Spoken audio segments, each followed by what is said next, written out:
Good evening, good morning, good afternoon, good day. I finally got back. Here we are. Sorry about the shaving. Forgot to shave today. Never mind. Oh, I'm so glad to get back. Honestly, guys, sorry about the marks. I've been working in the garage and eat me tea. It's so good to be back. It's been an interesting 2, 3 weeks, whatever. Yeah, probably 3 weeks on it.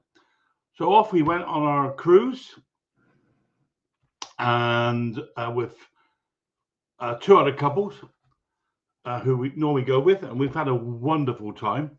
And we went down from we went down to Portugal and Spain, around the corner, and more into Spain, called back into Gibraltar, and then back up through across the Bay of Biscay to La Rochelle in France, and then home. It took 2 weeks, and it was brilliant, absolutely brilliant. A bit rough, to be fair, across the Bay of Biscay. I think we caught the tailwind of the storm Bertie, whatever the name was. I have no idea. Lucky enough, Annie and I are not affected by seasickness. Too daft to be affected by it, I guess. It's one of those sort of things you sort of. There's a couple of things actually. You walk down the corridor behind people, and all of a sudden they're all over on one side, and then next they're over the other side, and then you're doing exactly the same without realizing it. Excuse me. I really do my beard as well. Look at the state of this. And then, of course, you get to bed at night full of gin and tonic because that's obligatory. And 1 minute you're on one side of the bed, next minute on the other, and you sleep like a baby. It's been brilliant. And good food, great company. Quite a lot of gin and tonic to drunk, that we have to be said, because the captain told us that's the best thing for seasickness. So it was a belt and braces just to make sure. These ways, that was our excuse. Now we had a drinks package, which meant we were allowed 15. Would you be 15 drinks each per day that was prepaid for, and that was all to do with spirits, beer, cocktails, so on and so forth. Now the interesting thing about all that was that Anne doesn't drink.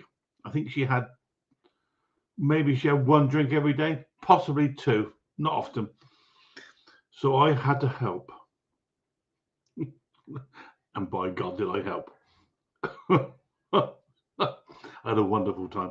So there we go. We visited all these lovely places, good weather. We were in 24 degrees C, sunshine in most places, apart from on the way back, La Rochelle, which apparently is a very, very pretty town where we're visiting. Well, we got off the ship, no problem whatsoever, and then it started to rain. It only rained once, to be fair. It started when we got off, and it carried on until we got back on the ship. I was drenched, absolutely drenched. I didn't stay on the shore too long, but whatever. And then what happens? We get off. I felt on. This was the obviously the trip of 2 weeks. On the Thursday night, we were in our favorite bar with our friends, having a yap. And I thought to myself, I don't feel that good. One of those, it's a horrible feeling you can't explain to people. Just don't feel right. Anyway, following morning, I woke up. Honest to goodness me, I felt like SH1T. I felt absolutely awful. And I spent the whole day sort of mooching about, whatever you call it. Had dinner with and lunch with our friends. And at 8 o'clock at night, I said, I'm sorry, I've got to give in. I really don't feel that well. Back to bed on the Friday night. Remember, we were getting off on the Saturday morning. Saturday morning, we got off again. I felt really rough, which didn't help because we then got delayed getting off because there was some sort of a problem with the demarcation. Anyway, the process of getting off, something to do with luggage. We got off about an hour late. Not a problem. We got home Saturday morning. I said to Mrs. H, I'm going to test just to make sure I'm okay. And guess what? Positive. COVID positive. And I was really feeling not very well. And it came up straight away. So obviously I let our friends know and Anne know and all the rest of it. And that was what day today? That's a week ago today. And I can now tell you that as of the 20th, where are we? Clear, absolutely clear. I can't see you can see that. Where is that to? Why can't you see that? There we go. Clear compared to the 16th. For some reason, you can't see that. Hang on. Where are we? There you go. There's a double. See, that's how I felt on the 16th. And then on the 20th, I've not tested the last day or two. Let's have a look. See. Clear. So there we go. Got over it. Just left with a little bit of nasty cough, but fine. Hence the reason last Saturday I didn't come up. Honest to God, I just didn't have the inclination. And thank goodness for Ken and for Stella for standing in for me. And I think you all guys, every one of you, had a thoroughly lovely time. They're great people. And thank you both for helping out and standing in. So I now know, maybe when the time comes when after I've been doing this for a while, I can hand the reins over to somebody else. Read into that whatever you want. However, there we go. We're back. We're happy. We've got a beer. We've had our dinner, chicken wings. So what have I been doing? Well, I've been in the garage. Chap, I don't know if I told you. Chap brought this it brought this Mountfield self-drive OSP536ES. That means nothing to most people. And he said the drive cable was broke. And I had warned him about a year or so ago that it was on its last legs. That is on one thread. So it made it all up through the end of last year and then into this year, the beginning. And then what happened? Of course, the cable snapped. So I brought it to me. Can you replace it? Yes. With the proviso that fixing cables or these drive cables onto these mowers, these Mountfields, is a bit of a pickle to get to. Anyway, there we did. So it turned up, got the O1 out. A hell of a job, to be honest with you.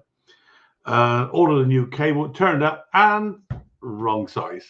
Look, bless my soul, says I. Let the guy know, and the new one arrived, and which was the right size.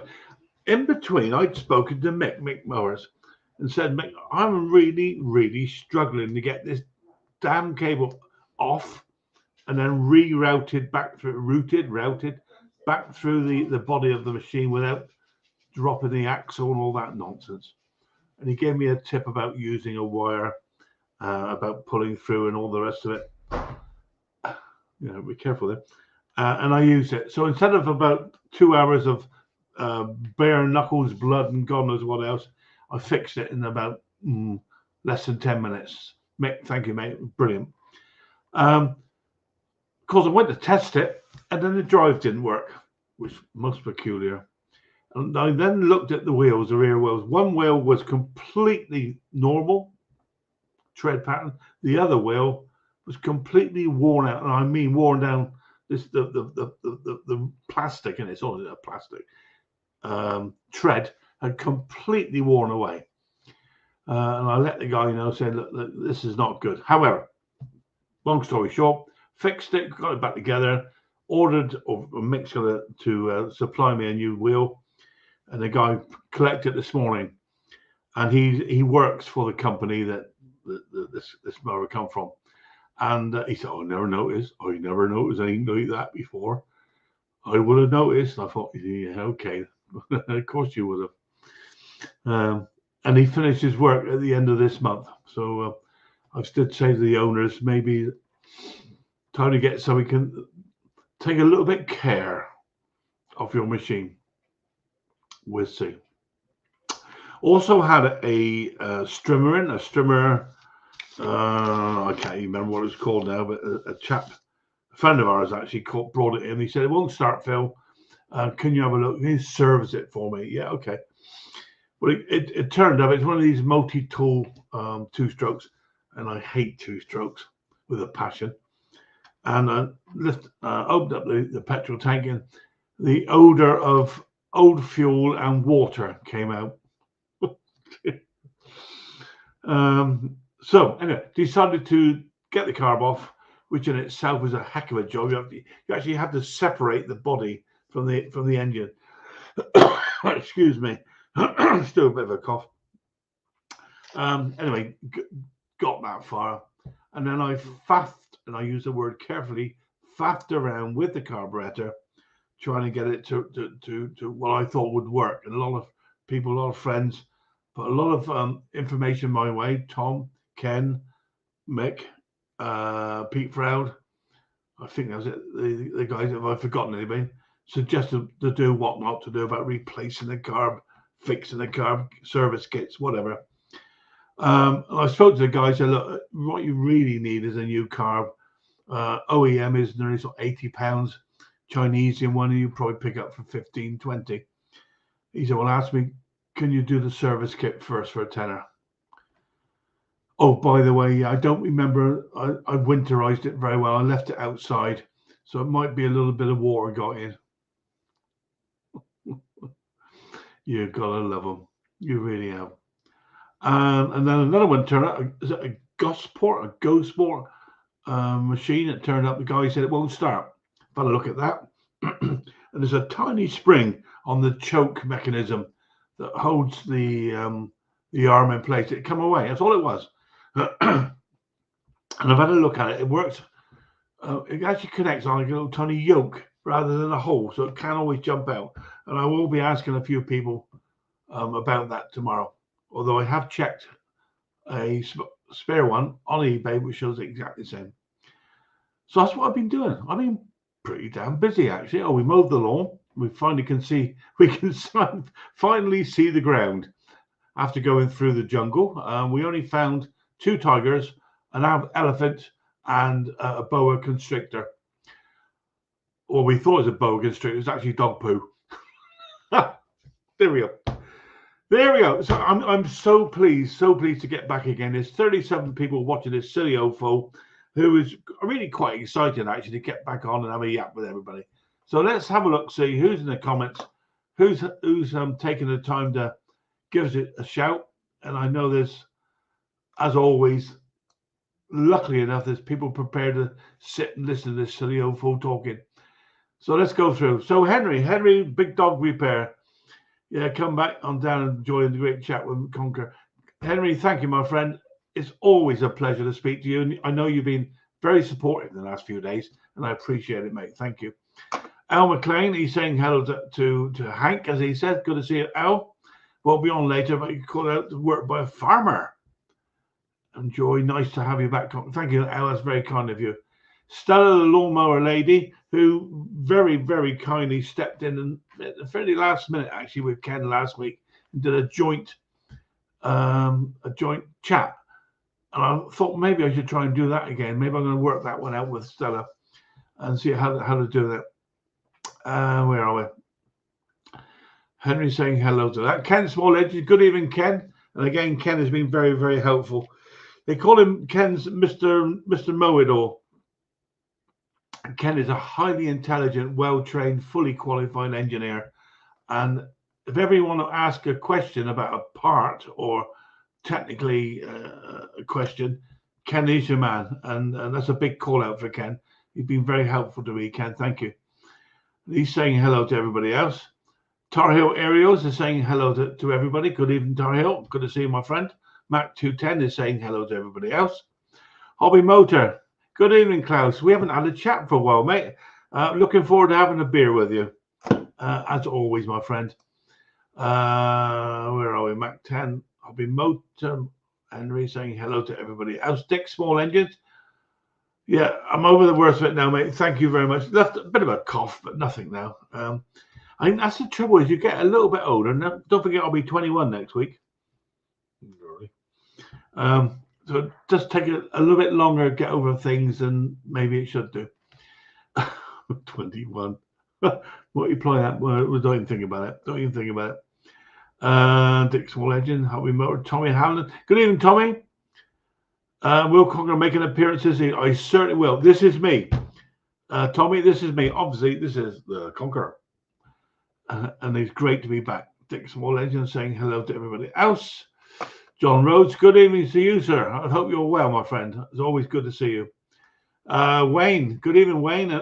Is saying hello to me and everybody in the chat. Wayne, look forward to you coming up on the panel, my friend, and having a chat along with all the rest of the guys, of course. Let's move on up. John Rhodes, good evening, John. Did I say hello to you? If not, I'm going to say again. Nice to see you, my friend. Hobby Motor, I'll work my way down through. Mac 210 is saying hello to everybody else. Wayne, no wonder you got yourself in a bad shape, Phil. Don't do the gym, my friend. I wish it was, actually. Although I did do my share. I helped Anne to spend some of her money. It's only fair. There we go.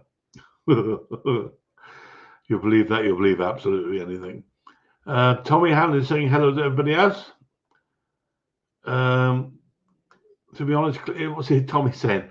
To be honest, Klaus, I was starting to think Conker was over with you putting your new shoplift in. It took so long.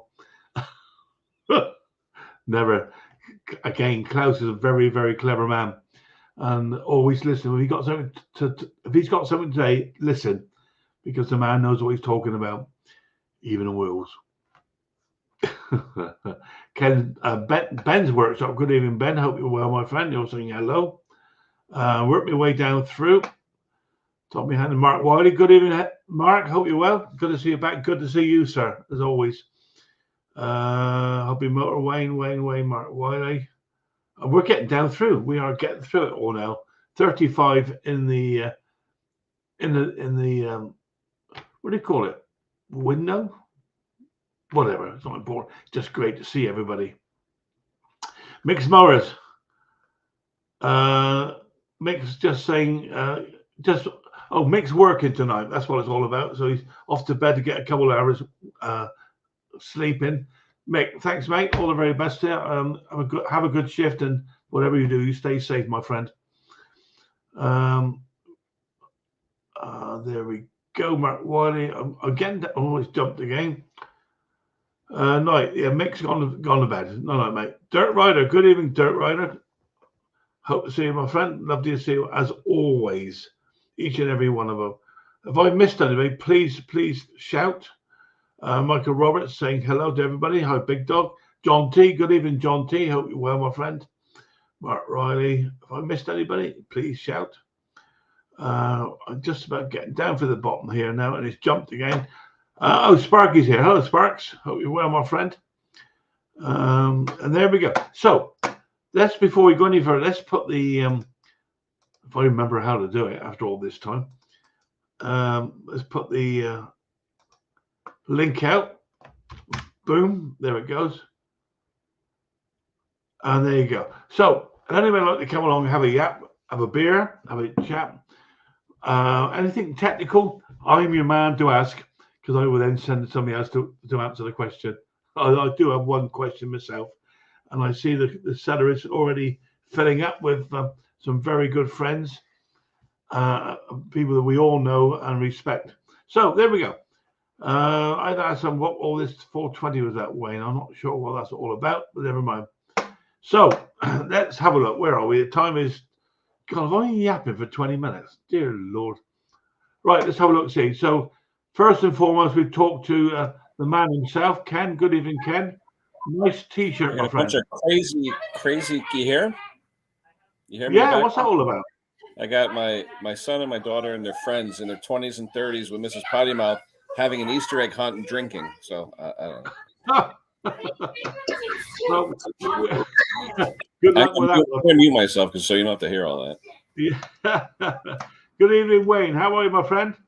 Not bad. Is it Easter in Connecticut?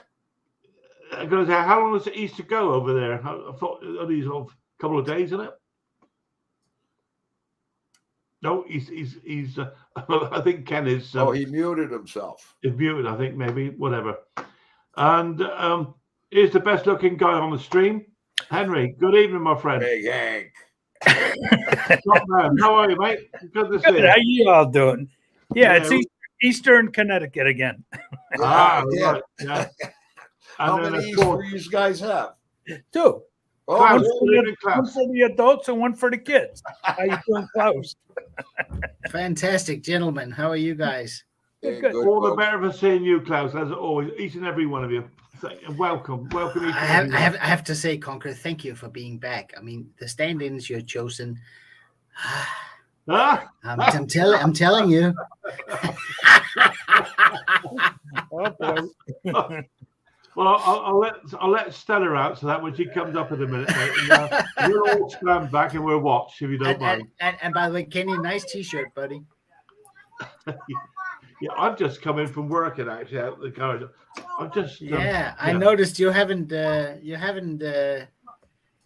flown the flag or shown the flag yet, Conker. I thought I had actually. Have I not done it? No. I'm keeping tabs here. All right, shall I take? Oh no, I better not take that.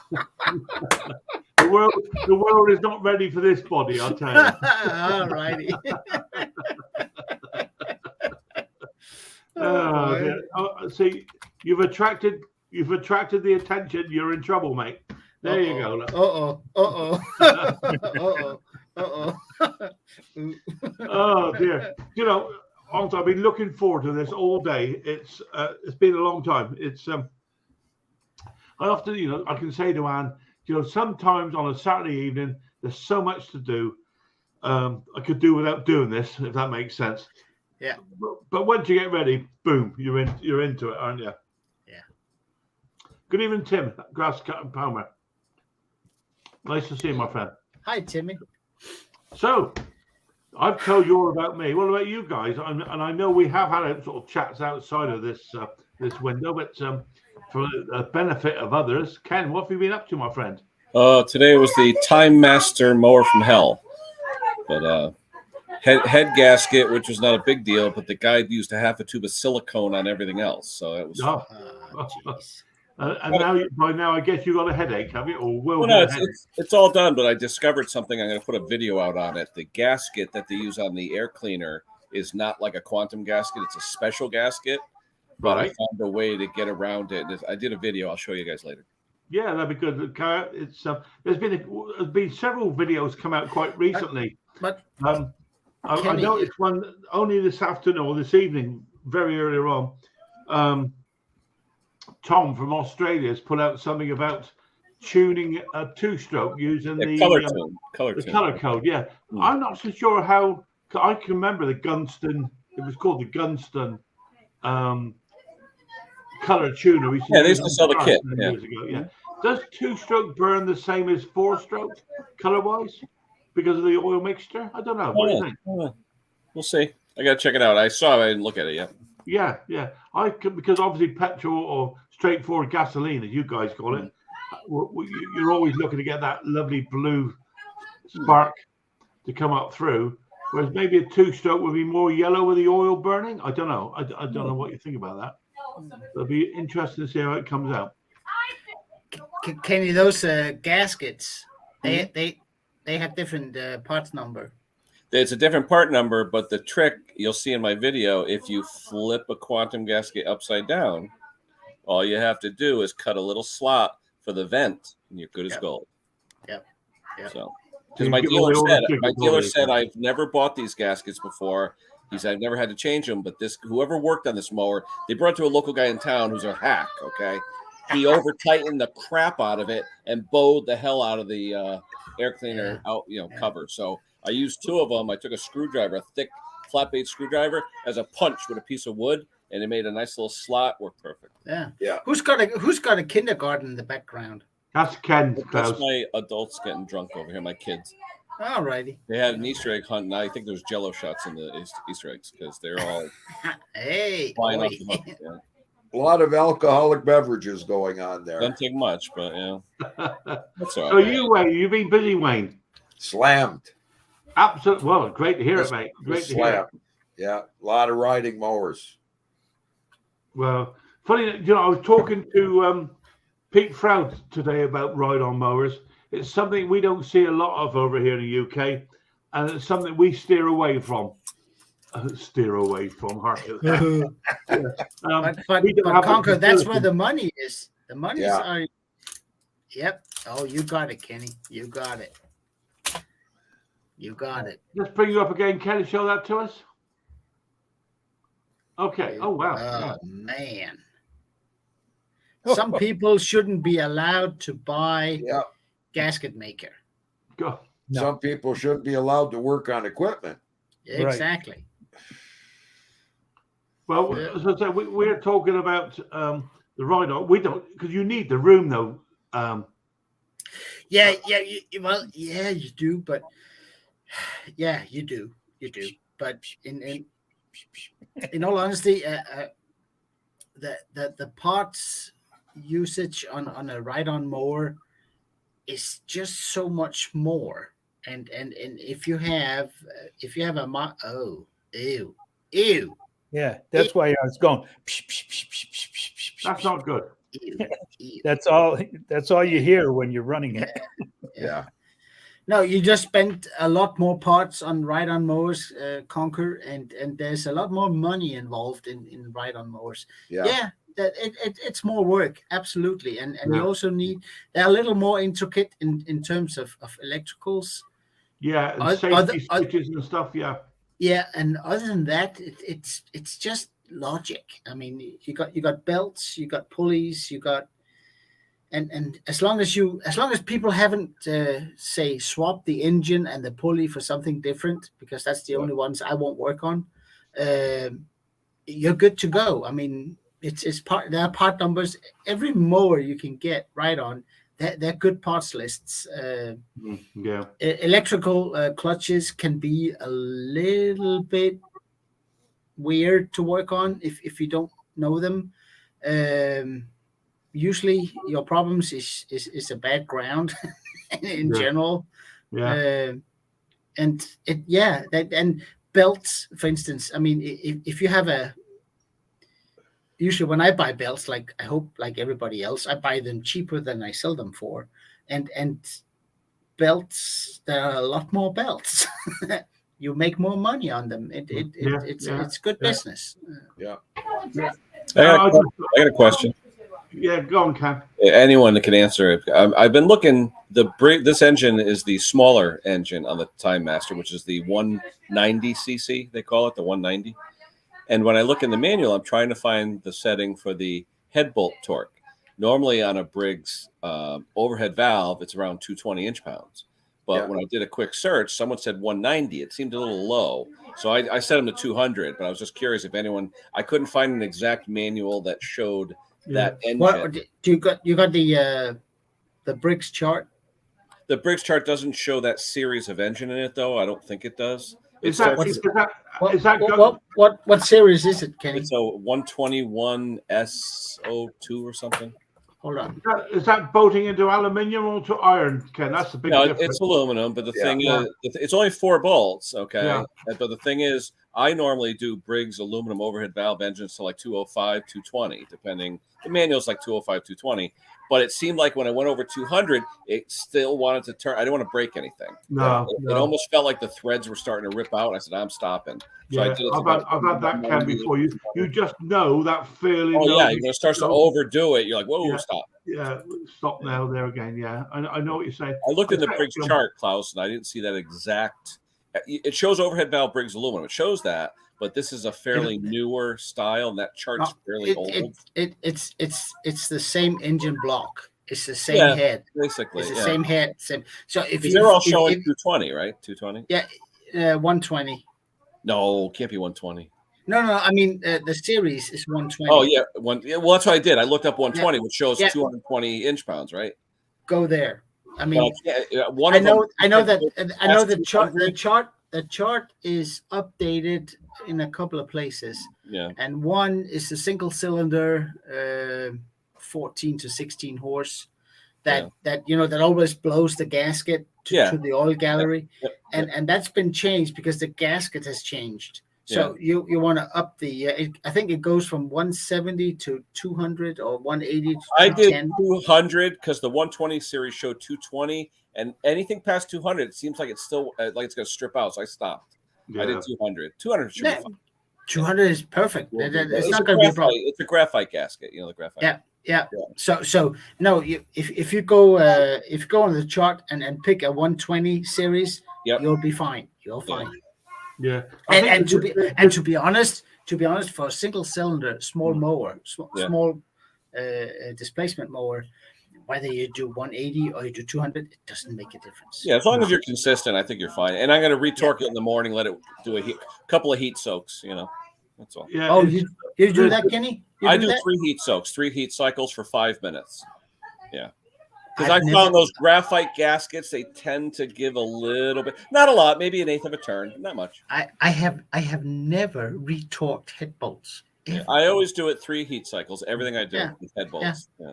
Oh, No, it's good practice. Don't get me wrong. It's good practice, but I've never done it. And I see it more in the 2-stroke plows. The 2-stroke cylinders tend to want to move with heat cycles more than a 4-stroke engine. Yeah. Yes. Anytime that you pull that thing out, say after a month or two of cutting, go back and tighten it up. Yeah. I mean, we all know that on the classics and on the quantums, 1 or 2 of the bolts closest to the exhaust always gets loose. Yeah, they're longer anyway, aren't they? They expand more because of the heat. Yeah. I always I talk them when they're in for service just to make sure.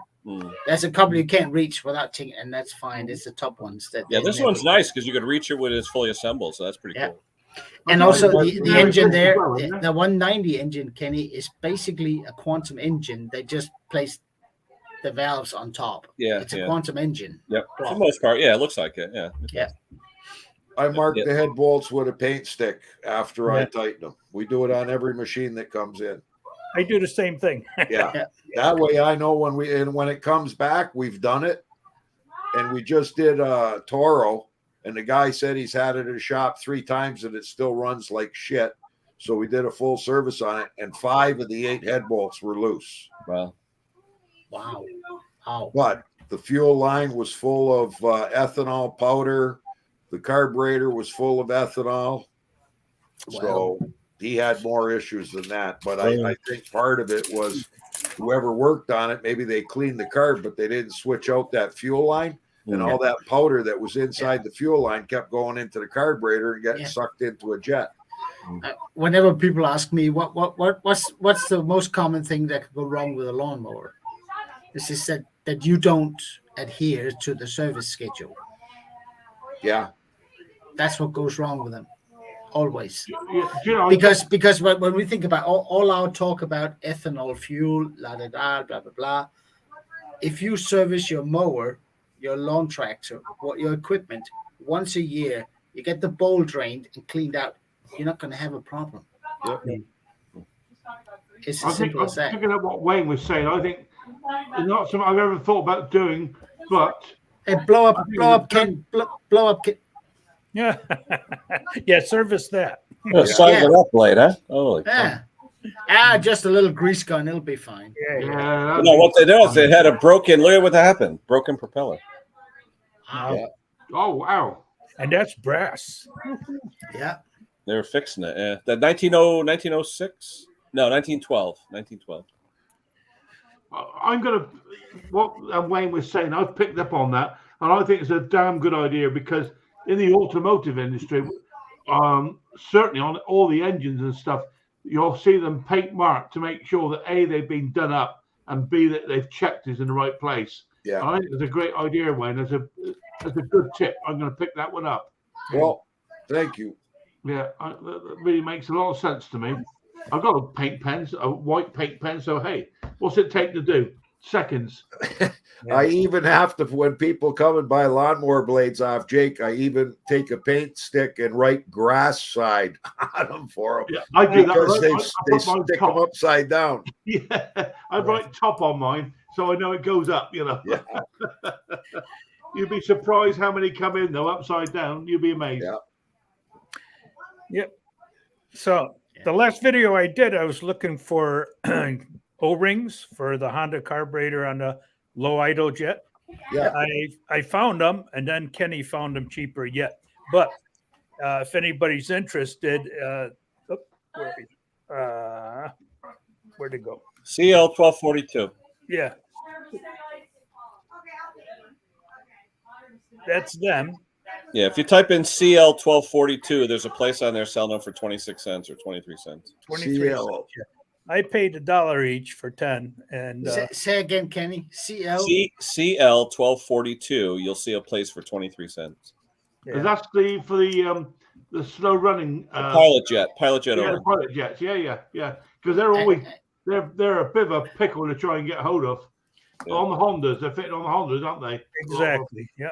Couldn't find them for the life of me, and then finally they came to me. Is that Zulu Lima or Charlie Lima? Charlie Lima. And where do you look it up? Amazon? Just type in CL-1242 O-ring and you'll see a bunch of stuff come up. So how close was that to that 6.7 by whatever I sent you? I got to mic it up, though, to be honest with you, Wayne. I want to see exactly what it is. Don't go by the first numbers I sent you. I put it on. I took, on the other low idle jet one, and it fit perfect. Yeah. Yeah. I always give them a shot of silicone before I push them back in. Yeah. I use WD-40, but it's the same principle. Yeah. Any form of lubrication is always going to help. The problem was finding them when you needed them. It's like, where do you go to find them? Yeah.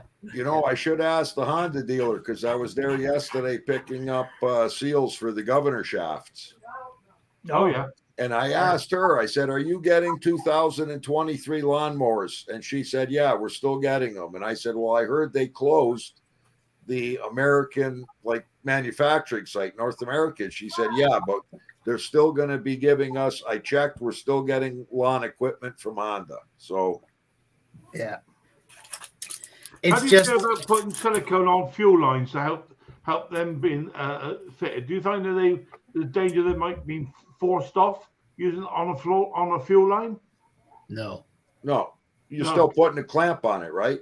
Yeah. Well, I'm thinking about specifically that I've got this 2-stroke that I'm having to put new lines on, and I'm a bit worried about if I've used a bit of silicone on there, will it? If it goes on tight, Conker, just heat it up a little bit. Yeah. Klaus, you know me, mate. If I get anywhere near heat and fuel, there's going to be a problem. No. Heat gun, not the torch. Don't do it. Don't do a Kenny on us. Now you know where we were going. Now you know where we're going. No, if I'm working on 2-stroke, which we don't do, Phil, I just used a 2-stroke oil and dip if I wanted to slip on or something, I just used a 2-stroke oil. Wayne, why don't you do 2-stroke stuff? Number one, let's put it this way: time and money. It takes more time to do the 2-stroke, and you feel bad charging them what you got to charge them when they could have bought another one. And we can make likely twice as much money in the same amount of time just working on push mowers, riding mowers, 4-stroke equipment. Wayne. So wait a minute. Wait a minute, Klaus. Okay. And then what we do is we've got a couple of people that do small engine repair that we give them all the 2-stroke work, and they buy all the parts off us. So we don't have to do any labor, and we make a profit. We give them a good deal so they can make money on it. You have to become a dealer of a reputable chainsaw 2-stroke brand. Because you got to tell people, you know what? I can fix your machine. That'll be fine. It'll run great when I'm done. But it's going to cost you more money. Go buy this one and you're happy. Yeah. So become an eco dealer. Become something dealer. No, don't want to be a dealer. Why not? Don't need that kind of aggravation. Then nothing goes. Echos are the Toyota of trimmers. Yeah, nothing goes wrong. They're good. Yeah. So instead of saying to people, "Yeah, I don't want to fix it because it's going to cost you too much money," you can say, "You know what? I can fix it. It's going to cost you more than a new one. Yes. What do you want to do?" Yeah. Well, we send them to the local shops and tell them which ones we recommend. Yeah. Okay. Yeah. Fair enough. It's something. It's one of the things I hate. I can't be a dealer. I'm not a business, right? Yeah. And people come and say, "Can you fix this?" Yeah. but you don't want me to. No. You know. And I've had a deal with an Echo dealer, but he's closing down now. That's kind of a shame. But I said, you want a chainsaw, go buy a steel. If you want a trimmer, go buy an Echo. Yeah. Well, Are for you the going to put a link up there snowblowers, for that O-ring source? Yeah, but I think it's US though. I'm going to try and measure some later today so I can get the actual size. I believe it's like a 0.7 millimeter section by whatever, but I want to give you an actual technical term for it, like a 0.7 by 2.7, an actual number, so you can look it up anywhere in the UK. Yeah, because I And mean, you guys could probably get them easier because you get metric stuff a lot easier than we do. Yeah. O-rings basically come in sizes, don't they? But the thing is, standard O-rings sizes come in I'm like aware of. 2-03 or 2-258 or whatever. Since this is metric, they call it the section first. Like if it's a 0.7 millimeter section, it'll be a 0.7 by say 1.0 or by 2.0. Yeah, Like because that. all of these there's no such thing as a bastard size, is there? No. For an O-ring, No. They are what they are. It's usually section / the nominal diameter of the shaft. If you saw my last video, you saw all the different kind of O-rings I have, and none of them matched. No, that's right. What I want to do, though, is I want to take a pilot jet on a comparator and measure the gland dimensions. If you have the gland dimensions, then it's cut and dry. Now, any of you guys seen the new Power Smart self-propelled mower out with the horizontal shaft engine? No, Power Smart's usually at Home Depot. I haven't seen it yet. Now they came out with the self-propelled one with a horizontal shaft. Horizontal? Oh, yeah. What do you mean, horizontal like shaft engine with a gearbox on it. Really? Yeah. Oh. Yeah. Garage Gear just had it on his channel. He did a review on it. So I wonder how long that gearbox will last. Yeah, why would they do that? Unless they have an overabundance of those engines. But a nice looking machine, but not very big fuel tank on it. He says it only runs about 35 minutes, and then it runs out of fuel. I got a question, guys, about a Briggs & Stratton Quantum 45. The carburetor they fit to them with the manual choke, which is fitted with a return spring. I don't know if you can picture it in your mind. I was going to get a photograph and send it, but I've just run out of time today. The return spring to me looks like it sits into a recess rather than a hole. I would expect the spring to go into a hole, would you not, rather than a recess? Because it was attached how though, Conk? Well, I wish I just don't have the photograph, but it's a Briggs & Stratton Quantum 45. The model is XTE. Yeah. Now, the carburetor on there has a manual choke working from the handlebars, and the lever will sit inside a plastic. The choke lever itself will flick it. I don't know if you can picture that. But you don't have a spring on the shaft on the carburetor, do you? No, it works purely it's either on or off, worked by the lever, but it's retained by a micro spring. And I just, for the life of it, I'm worried. It came into me, the guy said it won't start. Stripped it out, could see the spring had jumped, and the thing started straight away. Yeah, I know what you mean. On the carburetor body, there's a little ridge, and the spring counters on that ridge. I think we're going down the same road there, Klaus. All you have to do, Conker, is twist the spring one turn around and put it up against the ridge, and you're good to go. Yeah, I know. Yeah, we're talking. Now you said that. Yeah, Klaus. It's a little fiddly because you have to hold the spring while you dunk down the choke shaft into place, but it's doable. And that's all it is. And on the plastic part, it has a little little hook that goes on as a hold, and Right. the counter hold is on that little ridge on the carburetor. Right. I know. Which engine is it, Klaus? What engine? It's a Quantum. What engine? Quantum. Okay. Yeah, here's the one that Wayne was talking about. The whole. Yeah, Yeah. What? I've never seen one of the. What's that all about? Yeah, really. Horizontal shaft engine with a gearbox. Yeah. Why? Is know. the gearbox? The gearbox goes on the belt right-hand drive side. onto a gearbox. Yeah. So the gearbox is lubricated by the engine oil, or? I don't know. No, I think there's a port on the side that you can, and I think the gearbox is separate from the engine oil. I mean, to me, that looks like overkill. Not sure, but I think no, it is. it looks absolutely brilliant. Yeah, it does. It looks brilliant. We'll see now how you long they have last. now you have a blade that A is gearbox that is detached from the main shaft of the engine. That is brilliant. Yep. Sorry, guys. I'm trying to look. Here we go. Copy. I'm gonna just put the link down here. That's the link to this carburetor, and you'll see. I don't know if you can bring it up. Yeah.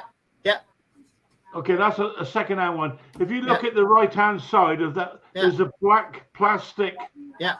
That's the arm for the choke. The spring goes in that. You see the very tip. Yeah. Yeah. I wonder, is that tip correct, or should it not be a hole? No, it's good. It's okay. It's good. It's good because the way it's orientated when it goes from closed to fully open, it never goes past the point where it can slip out. Right. Okay. Yeah, Vincent's saying the same here. What you're saying. The reason I'm asking is that I found that the spring had come away from that slot, and I wondered if the tip had broken, that it should be a hole rather than a slot. It can happen. Usually, it's if a twig goes in there or a cone, like a I don't know, a pine cone or something touches it, it pops off. Yeah, but normal circumstances, it can't leave there unless somebody touches it or something touches it. Yeah, okay, because obviously it won't start without that because the choke doesn't work. No, it won't. No, you're right. The spring back on, choke the engine, boom, start it straight away.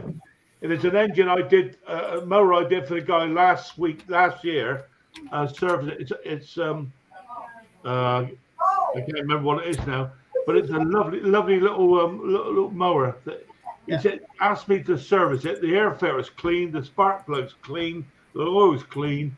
For me, it's bread and butter. But apart from the fact it wouldn't start, but now it does. Yeah. Now have a look at the Conker and see what goes on. It's those engines are pretty straightforward. It's a very basic engine, and I cleaned the carb for it. It was in perfect condition. I think it's the Tecumseh carb actually. It's got the two jets molded into the body. Yeah, like an LMT. Yeah. So, but the spring itself, I mean, Vincent says here, look, it's a tiny spring. I mean, very thin, very thin. Yeah, exactly. Yeah, it holds everything in the right place. But it won't be able to jump off unless you manipulate it with something. If you touch it or twigs, cones, something. Yeah. Good. Well, you just confirmed what I hoped was right. Yeah, you're right, Vincent. It is It is an expensive spring. It is. Yeah. Is there anything called cheap for mowers? Is there anything called cheap? How much is that spring, Klaus? I don't know. But I just know that particular spring in terms of carburetors is more expensive than the other ones. Yeah. Oh wow. Yeah. It's just one of those things. I mean, you want it fixed or not, you know? Yeah. Get the spring, don't get the spring. Yeah. Well, the spring itself's in good condition. It just come away. That was all. I've had so many questions here lately from my channel on how do I get this part? How do I get this? Just go to your dealer. Yeah, but that's too expensive, dude. You got to use the right spring. I am not here to save you money. I'm here to show you how to fix it. Yeah. Jesus, you know. Yeah, I have this old Husqvarna and I need this and this. Go to your Husqvarna dealer. They'll help you out. Do you want it fixed or don't you? I mean, it's like, yeah. Kenny, you got a ton of background noise, buddy. I know, I'll mute.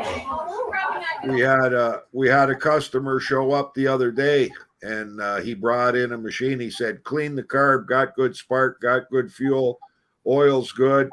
We worked on the carb. It'll fire on carb cleaner, but it just dies. Can you take a look at it and fix it? I said, yeah. I said, by the way, did you subscribe to Jake's channel? He said, no.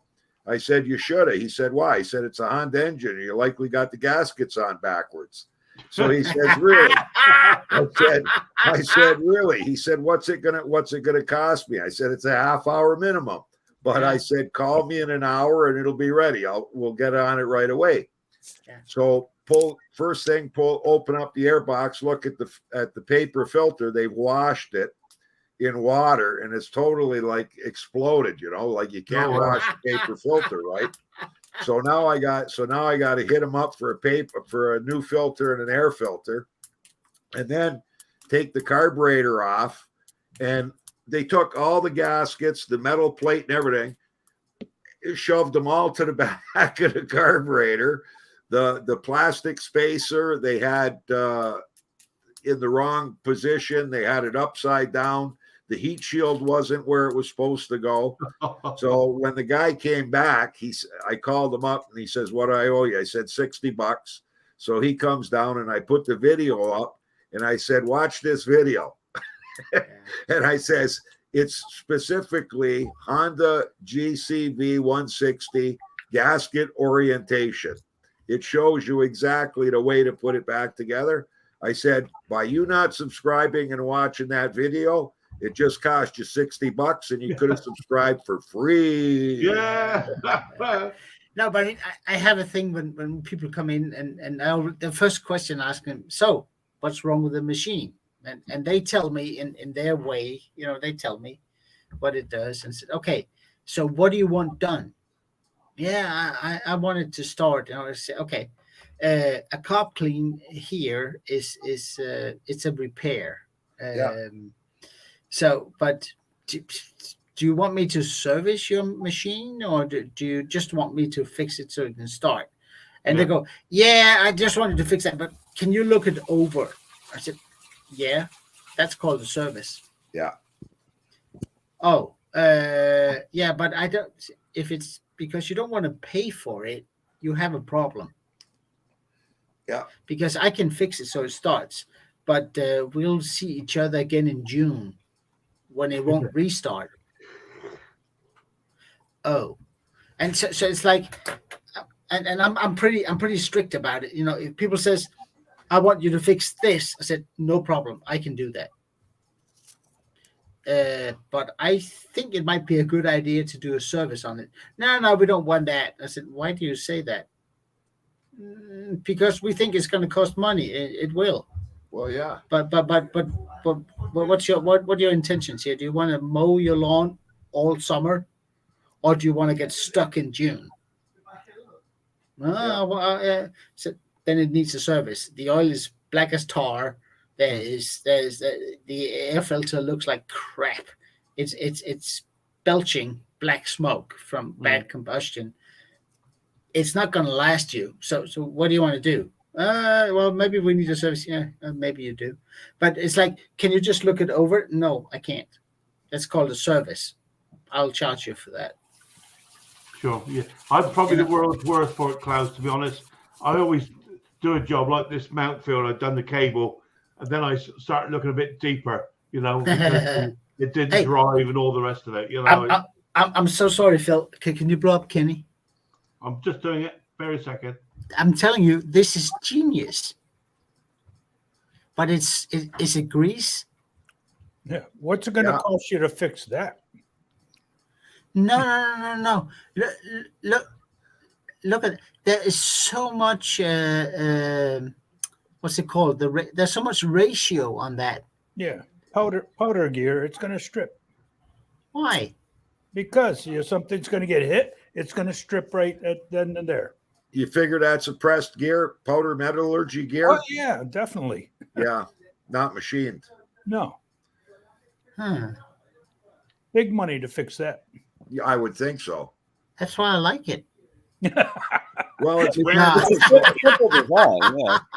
But it looks like it's grease lubricated. That makes no sense. Yeah, two robust bearings though. Yeah. only be a matter of time before we start seeing if they're recalled for any reason. Yeah. Yeah. Interesting. Who makes stand up. Kenny, who makes Smart. Power Smart. Yeah. So it's all Chinese, huh? Yeah. I don't know. They got a big presence. It is, I'm sure, but they got a big I think it is in China. the U.S. But it's all like Home Depot. They sell most of their stuff at Home Depot. Yeah. So that shaft goes straight to the blade, or? Yeah, I'm gonna look. There's a video I'm watching now. He's showing all the different things about it. I think it goes to the blade. It's a double stack pulley underneath for the belt and the blade. I think. If it isn't the lovely Stella. Hello. We've got the glamour back. Hi, Stella. I was worried that I had tuned into the wrong channel because there's just this uncharacteristically plethora of small engine talk that I just don't ever really hear on this channel. Hard to believe. Yeah, we do that just to shock you. I know. Conker. How is everyone? Fantastic, Stella. Fantastic. My wife's not in bed, so I don't have to hold up signs. She's not having a nap today. Yeah. Hang on, Ken. Let's have a look. There it is. Okay. So the belt drive to another pulley. That is a bit overcomplicated. No, Kenny, does that have a cover that covers those belts and everything underneath? Yeah, he shows that too. Hold on. He shows the because you guys have seen the self-propelled mowers that don't have covers underneath, and all the grass just gets in there and screws everything up. Yeah, that's the latest Hondas. Yeah. They're a real pleasure to work on. There it is. Yeah, that's nice. Yeah, it's all very well, those covers, but it just ends up as a grass collection box. Yeah, I'll put a link to this YouTube. You can watch this video. Yeah, you gotta take those covers off. People don't realize you got to take them off and clean them out every year, especially when you're doing the fall leaves. Yeah, certainly. What mower is that? It's Power Smart, that Home Depot Power Smart, but it's a horizontal shaft engine. Okay. Yeah, the guy that missed did the video, part, his name is Dan's Vlog. He's got 92,000 subs. Wow. What's his name? You're right, Vincent. DAN''S Dan space VLOG Vlog. Dan's Vlog. The name of the video, just type in Dan's Vlog, what's inside, and you'll see. All right. Yes, I missed what we were talking about because I had to, slog through my backyard. It's been raining, oh my God, cats and dogs for like the longest time. So yeah, that's coming here tomorrow. Yeah. We were really talking about Phil drinking all of his wife's free drinks on the cruise. Well, I heard that part, and then the rain started, and I couldn't come out to my shop. So, but yet here I am. So. I tell you what, Wayne, I enjoyed every minute of it. I figure you got to have the shakes right now. If you could only have a beer a day, and you were drinking 30 a day just a little while ago. No problem. That's the one I'm worried about. Yeah. How are you, Stella? It's lovely to see you, my lovely. Thank you. I'm doing well. It's been, sort of a slow week for me, but at least I'm getting a few videos edited and trying to shoot some more videos and keep moving. It's hard to do. So yeah, I see you've been very kind with Tom, by the way, with the microphone. Well, that was I grew up thinking that, if you can't say anything nice, then don't say anything at all, you know? So, Absolutely. so I figured the gift of a microphone would say it all. So, yeah. And it's always video. He making good use of it. Yeah, it's good stuff. And absolutely. He has a rogue mic, you know. He does? Oh yeah. No, he's got a bunch of mics. No, he told me he just does everything on his iPhone. No. Oh well. Steve's Small Engine Saloon just did a video on a comeback that he had. He said, worst nightmare you can have is have something come back. So we sold the fully serviced Honda mulching push mower. Really nice. I painted the deck up. It was solid. It used to be a Cub Cadet deck. I painted it black because the yellow was faded and I wasn't going to spend $25 for a can of Cub Cadet yellow.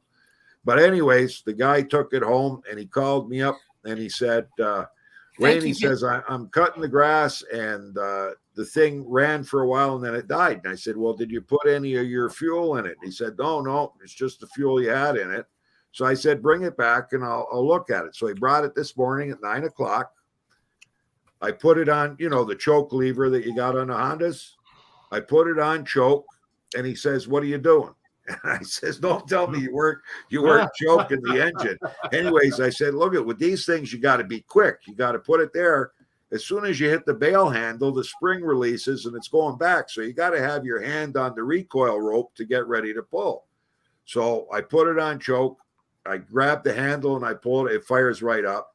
I tie the handle down and we're sitting there and the thing's running. I said, how long do you want to let this run before it dies?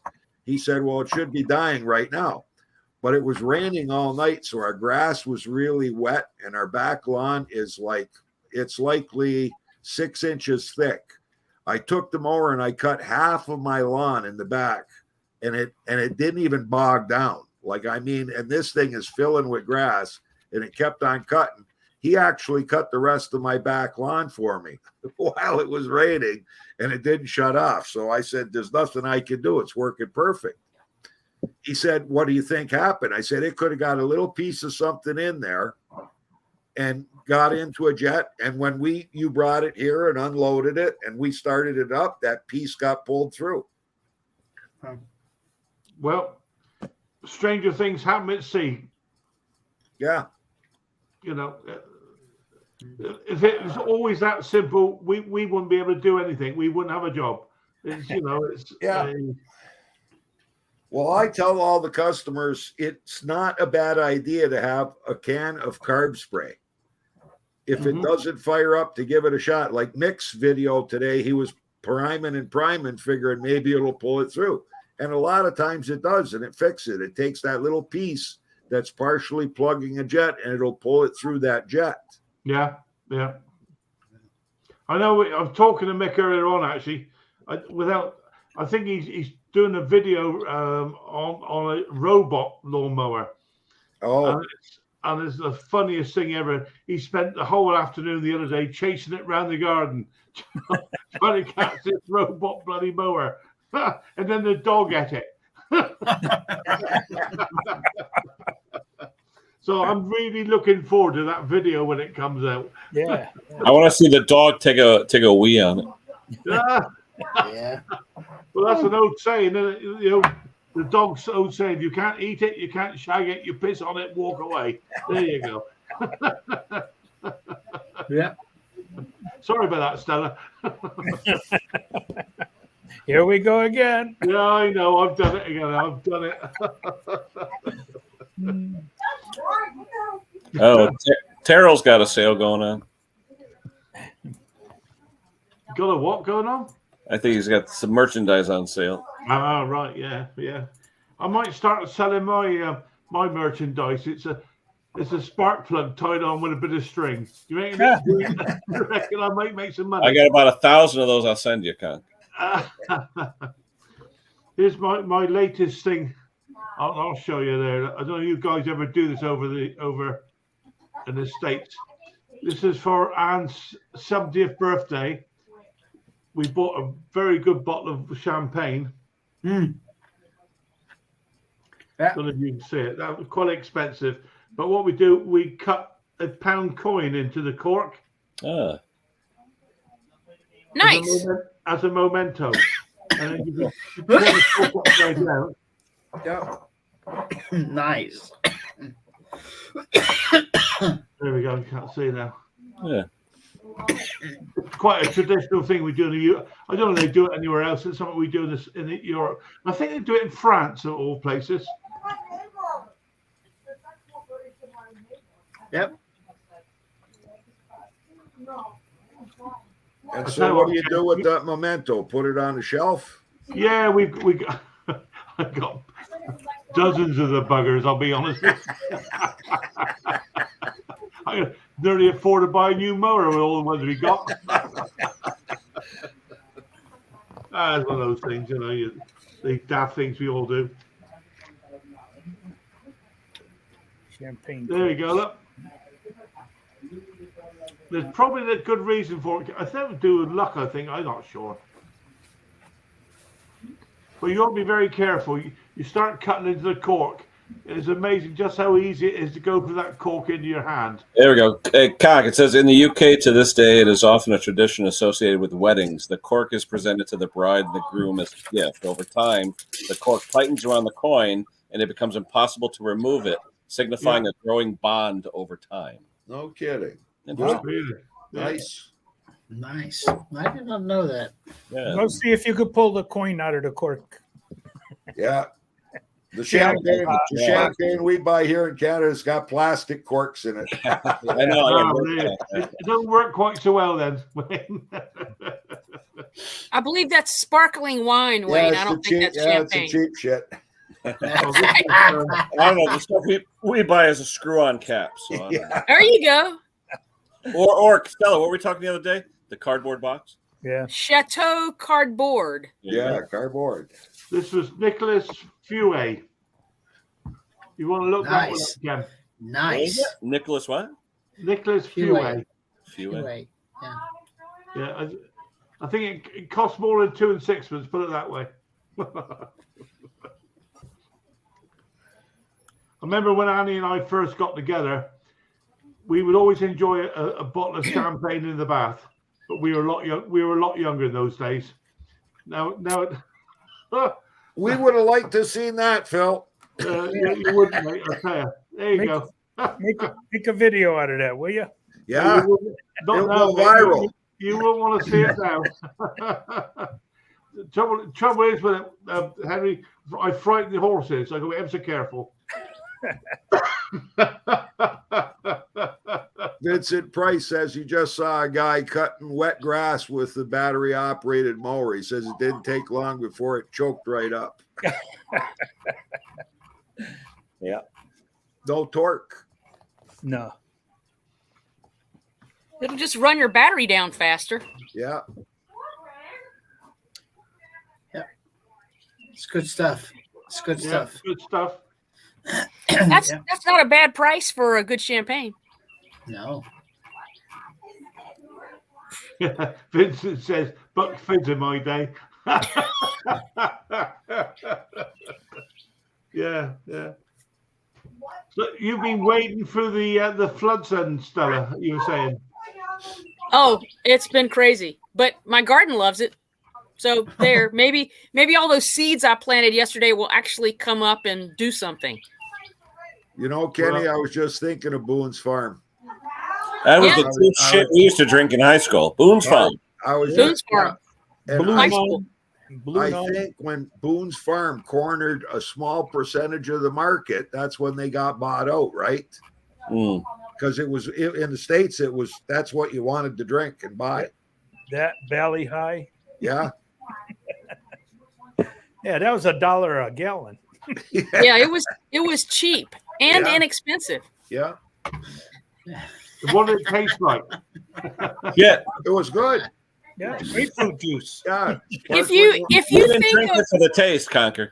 No, if you think of carbonated fruit juice. No, carbonated like cough syrup, a really thin. Yeah, that was sort of the taste. I don't know. I liked it.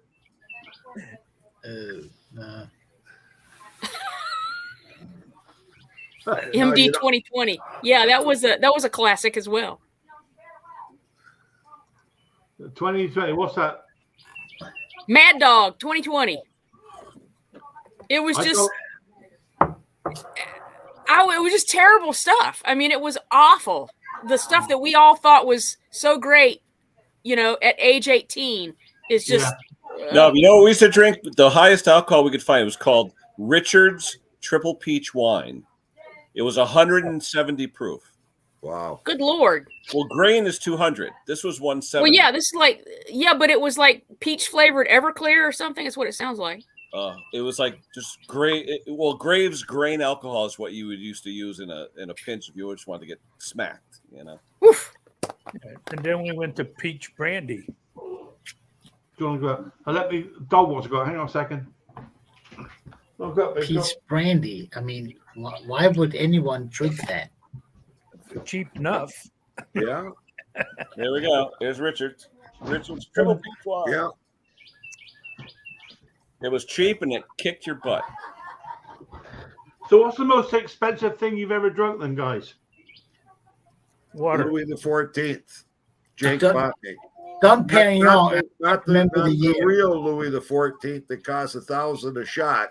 My Lord! I think really? Jake paid $185 for the bottle for me for my birthday. Let me just excuse me 2 seconds. Oh yeah, a good cognac. Yeah. Yeah. Henry, you're in charge for a minute, mate. Again? Henry, what are you giving away today? I know. Jeez. I haven't gone yet. You wait. We're gonna give away Conker's spark plug here. Yeah. This one has a light in it. Yeah. Yeah, Rocky. Mick Hardy. Rocky will make you so stupid that it's unbelievable. It's I've never heard of that. Rocky is the Turkish version of Prestige. Oh, I know what you're talking about. Yeah, gotcha. Okay. It's man. I remember one holiday in Turkey. I had to jump in the pool to get a Norwegian out of it because he decided just to lay on the bottom for a very long time. Yikes. Yeah, he was picked up by an ambulance and we didn't see him again. But Rocky will make you stupid. Worse than tequila. Yep. It's horrible stuff. Horrible. Another stuff is that sake. Oh, Japanese, yeah. Sake, but sake is actually quite nice because it's served hot, and it's not. It's not that strong. Actually, it's only about 15 or 16% by volume. It's not that strong, but it does make you a little dizzy if you. Well, the first time I ever had hot sake, I woke up on someone's sofa that I really didn't know how I got there. So that's that's when I get tequila. That's what happens. Makes your clothes fall off. I don't know. It makes me dance on things I shouldn't be dancing on. So it's yes. Yeah. Yenny Iraqi. Yep. Well, that's the saying: one tequila, 2 tequila, 3 tequila, floor. Yeah, floor. No, but I mean, if you ever gotten to, you guys have been in the situation where you show up at a party and you're 2 hours late, and everybody is already in full swing, and you're kind of like 3 shots of tequila. You're right on level with everybody, and Close. I'm too old to hang out with people like that anymore. Oh, I remember, Wayne. You remember back in the '80s, early '80s, we'd do tequila shots, and then we had the munchies, and we'd go out and grab like McDonald's or Burger King. Oh, you got munchies, hot dogs. That's not what I got the munchies from. We talked about that earlier. Yeah. Been there, done You that. want to tell us a bit more about that, Stella? No thanks. like you go to the grocery store, it's like, oh, goo-goo clusters, and you just like, go down the aisles and grab. What's that song? One toke over the line, sweet. That's right, one toke over the line. Yes. Yeah, we always say it's one more for the ditch. Because you do one more, you're going to be in that ditch. You're going to fall in there. I think the most expensive I ever had was 40-year-old port. A chap brought back for me. Honestly, Did you say port or pork? Port. Oh, Port with a Red T. wine. Oh, It was like drinking mother's milk, only much nicer. Isn't port a real heavy red wine though? Port. It's a fortified red wine. Yeah. And it's 40 years old. I mean, you can imagine the. And it's not vinegar. No, Sir. No, the alcohol will stop that from happening. No, it's actually quite nice. You can't drink a lot of it, but you don't want to. Well, you I know they had port but wine. you regret it the following day. Isn't that made from the skin of the grape? No, it's made from the. I don't know if you're interested, but when you make port made from red grapes, normally you would, when it starts fermenting, you take the grapes out. But with port, they leave them there, so all the red colour goes into the wine. Yeah. And once it's fermenting, they then stop the ferment with pure spirit. So you got the sweetness from the grapes, but the alcohol from the spirit. Yeah. There we go. It's really heavy tasting stuff. It's serious stuff, mate. The only problem I know, is you can't even see through it. the problem is that there are so many brands, cheaper brands that taste like crap, and the good ones cost you a lot of money, but they're worth it. They taste really nice. Oh, here you go, Phil. This is what you were saying. Yeah. See, I never knew that's how port came about. And what's sangria? Sangria is originally a leftover mix. They would take whatever they had left over from red wine, white wine, and pour it all in and put some fruit in it and hope everybody likes it. That's good stuff right there. That was on a cruise ship, Klaus. We came back from Porto, and that was €6 for a bottle. Wow. It's the cheapest one I've ever seen. How is it? Somebody's drunk it all. I don't know who drunk that, but there's some good stuff, mate.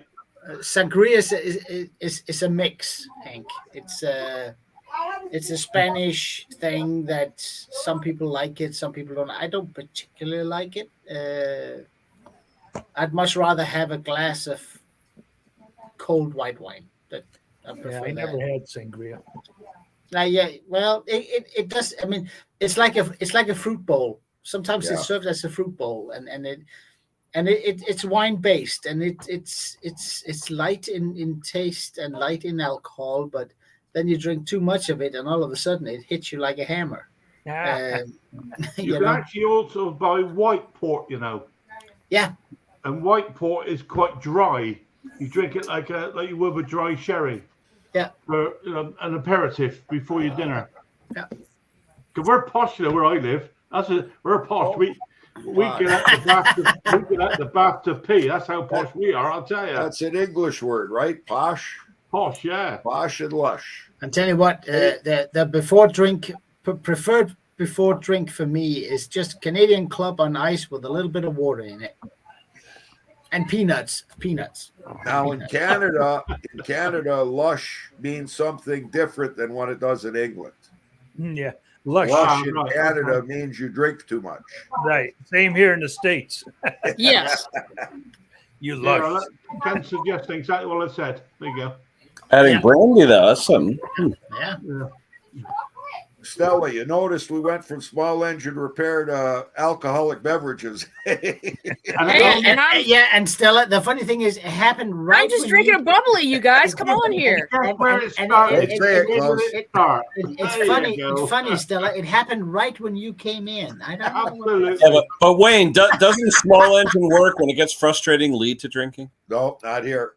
I learned my lesson a long time ago, buddy. I just have one brandy with a coffee, maybe every night. Normally every night. You got a nice snifter, or what do you got? No, I put it right in the coffee. Makes coffee taste better. All right, yeah. There you go. Have you guys tried? Have you Bailey's? That Yes. Have you tried that in a strong cup of coffee? Yeah, lovely. It's good. Yeah, I Mick like gave dark some of that roast to his coffee. dog yesterday. Chocolate milk for adults. Ooh. Yeah, Mick said is Pip and his dog liked the Baileys yesterday. Went crazy. Yeah. I was always taught, Wayne, I know when I've had enough, when I can lie down without hanging on. Because the next time you go in that bedroom, when that bed comes round, I'm going to jump on the bugger. Yeah. It's spinning around and around. Yeah, if you can find it.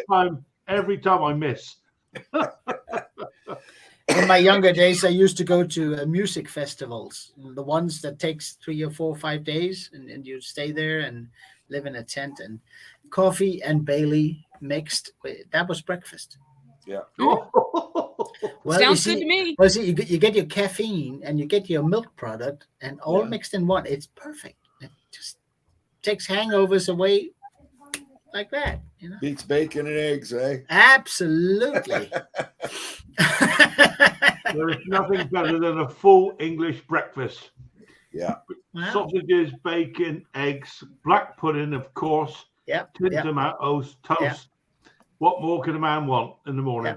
Yep. A Guinness. Oh my Lord. Bloody Mary. Stella likes Bloody her Mary Guinness. with pepper. Stella, you got to go to the Guinness brewery so they can show you how to pour a Guinness. There's a specific angle you're supposed to pour it so that you get the right amount of foam. I get the perfect amount of foam straight upside down. Okay, are we talking about beer? Yeah. Yes. I'll be right back. Uh-oh. No, he's going to show us the perfect pour. Uh-huh. You actually get a certificate once they train you on how to tap a Guinness. Well, the way I was taught was with like a little upside inverted spoon that you sort of hang on the side of the glass and all this machinations. I just, like I said, the turn it upside down. Perfect. It comes right out. Perfect head. All this bubbly, cloudy stuff floating in there, and it settles oh so nicely.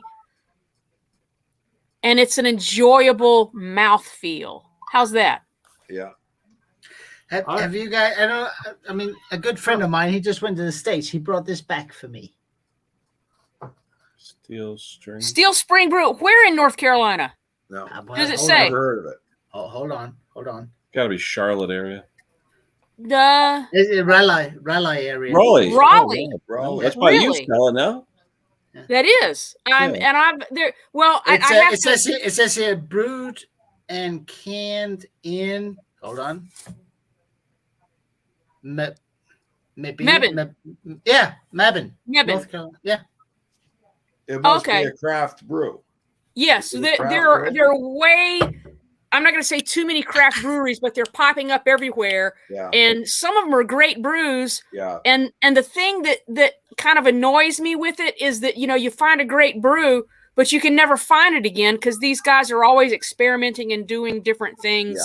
Yeah. And about the only way to find a good craft brew like that is to find a tap room. And some of them do have, really good tap rooms where you can go back and they have a few, stalwarts on the menu that you can always, get the perfect beer. So I've never really got this craft beer business. They make beer with taste of popcorn or blancmange or jelly or something. Yeah. A beer should be a beer, like hops. This one doesn't offer any resistance whatsoever. What's it taste like? It looks a little dark there, Klaus. It doesn't taste dark. It's a little on the sweet side. It's not something I would call a favorite. Hoppy honestly. Or what is it? No, it's not. It's actually very mellow. It says here traditional black lager with toasty and nutty notes. Well, black lager does not exist. There's no such thing. Sorry, well, in North Carolina it does. No, but I mean, this is a very comfortable beer. It doesn't offer any. Now that you said someone sent that to you, Klaus? No, he brought it home. Okay. What's the percentage of alcohol on that? 7? No, I don't think so. Well, it's probably 5. It's probably 6 or something. 5.5. Yeah. ABV, 12 ounces. Yeah. I had a beer that tasted just like whiskey That's how strong it was. Oh, Oh, geez. I don't like it. When I can taste alcohol in beer, I don't like it. and they give If you I want strong- alcohol, I'll go get a shot of whiskey or bourbon or red wine or whatever. But in beer, nah, it's not supposed to taste of alcohol. What was the percentage alcohol in that one, Hank? like 25. 25. No. Yeah, it was a little sniffer, or whatever they call it, like little like that, Yeah. and it was expensive, like $12, right? Wow. And That's it crazy. was strong. Oh my god! Yeah. That's just over the top. We have over here. We have a thing called barley wine in the UK, which is a very, very strong late evening, if you like, dinner drink. And they only do it in thirds. They call it a third of a pint, and they're always around about 10 or 11%. And if you look them up, barley wine, Bulldog was another one, Ken. These things, I've got some called Hardy Ale, and they're brewed in once every year down in Dorset, I think. They brew the beer in recognition of Hardy, and they're collectors. They reckon they will keep for 25 years. I bet it'll taste like doo-doo in 10 years. The only thing I would say, Stella, is how would you know what doo-doo tastes like? Doo-doo.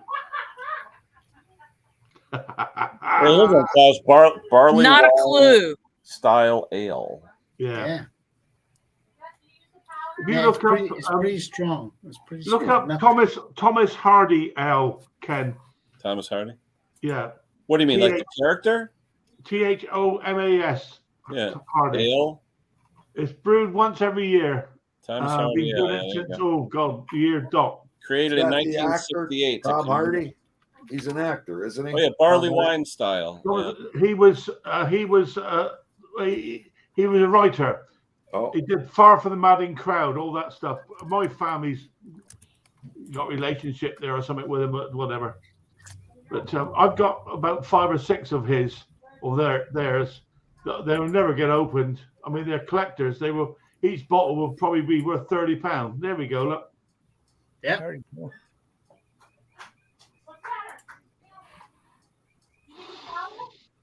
Yeah, And they they're said started in really- 1968. Yeah, Barley wine. they are collector's items. You wouldn't want to open them. But I have to say, that would never be my preferred beer drink ever. No, nor me, Klaus. No, nor me. I'm a English ale man, or dare I say lager. I enjoy Yeah, lager. yeah. There's a testimonial of Thomas Hardy. Yeah. Brisk as a volcano. Ooh. That does not sound like talking about a beer or an ale. No. That's like from some romance novel. So I would say it sounds like I was going to say something it's going to describe my girlfriend, but Yeah. If you look up Far From the Madding Crowd, that's one of his famous books. yeah. Madding spelled MADDING. Madding Crowd. Yeah, he's very famous over here in the UK. Yeah.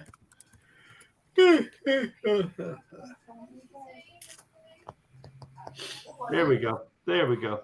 But they're collectibles. The book's not, Klaus, to be honest with you. Okay. And there was a big film made about it years ago, filmed in Dorset and Shaftesbury. But there we go. Yeah. And full of useless, totally useless information. No, it's Classic good old information. film. Yeah. well, the most famous beer in the world right now, I guess, is Bud Light. Why? Because it's getting a lot of advertising. Is that what the Aussies call piss? Yeah. No, it has nothing to do with piss. It's We don't want to talk about it. bollocks. No, they had an ad that they ran, and I see Yulang. Hey, that's a Pennsylvania beer, Yulang. I think it's Yingling. Yulang. Yeah, I never knew that was the oldest brewery in the U.S. Yingling, it is. Yeah, and Yingling. and in all honesty, I don't think the beer tastes that good. Bruce. What, the Yingling? No, I don't care for it. Bruce. No. Was I that heard Bruce? it's pretty good. Yeah. Yeah, you went out and bought carb cleaner, got a new hat. Yeah. Who did? Bruce. Where's Bruce tonight? Yeah, where is he anyway? 3:30. Where is he? He's running around town with his new hat on. What kind of a hat did he get? A carb cleaning hat? I don't know. What does it say? Hard to tell. It's most likely free. It is. I don't know. Can't make it out. It's backwards, and you're right, Klaus. It ought to be free for Bruce. Yeah. Bruce Auto. Princess Auto. Princess Auto hat. Yeah, it's a Princess Auto hat. Yeah. But he went to go get Clean Flow. You can only get that at Princess Auto. Can I take this image and turn it backwards on my phone? Yeah. You can turn your StreamYard backwards. Flip your phone around, Kenny. It'll work. What's that? You can turn. What? I turn my camera. You can go on StreamYard and flip your thing. All right, hold on. Settings. Say what? Camera. But yeah, Bruce is the quintessential definition of a cheap date for sure. Hey guys, Bruce looks like he had his beard professionally trimmed there. Look at that. Doesn't it look like a professional trim job? It does. It does. That's not Bruce. No. Princess Auto. Yep. Bruce got it for free. That's not Bruce. Because he bought a case of carb cleaner and got a free hat. Yep. A case of carb cleaner. Yeah. I'm not sure. Normally he comes up straight away. I'm not sure where he is this evening. I buy my brake cleaner. Oh wait, now my right arm is my real right arm. 36 can boxes to keep the price down. See, your right arm's your left arm unless you flick your camera. Well, we use Rust Cure 3000 to undercoat all our lawnmower decks and on our lawnmowers, the steel ones that are rusting. So I bought 24 cans last year, cost $7.49, and that was with 40% off. They're just having a sale now, and with 40% off, it's $8.99 a can. Whoa, that's crazy. It went up $1.50 a can. Yeah. Does it work though? Yeah, and it doesn't drip. Well, it's okay. dripless. I could do with some of that then. all our vehicles are undercoated with that. Leave it. That's funny. Conker. You know what? You can like me. You can get pills for it. You know? That's right. You can get medication for you that. get a little pill and it stops dripping. It's absolutely fantastic. You know what they say? Wherever you may be, let your wind go free. There we go. That's right.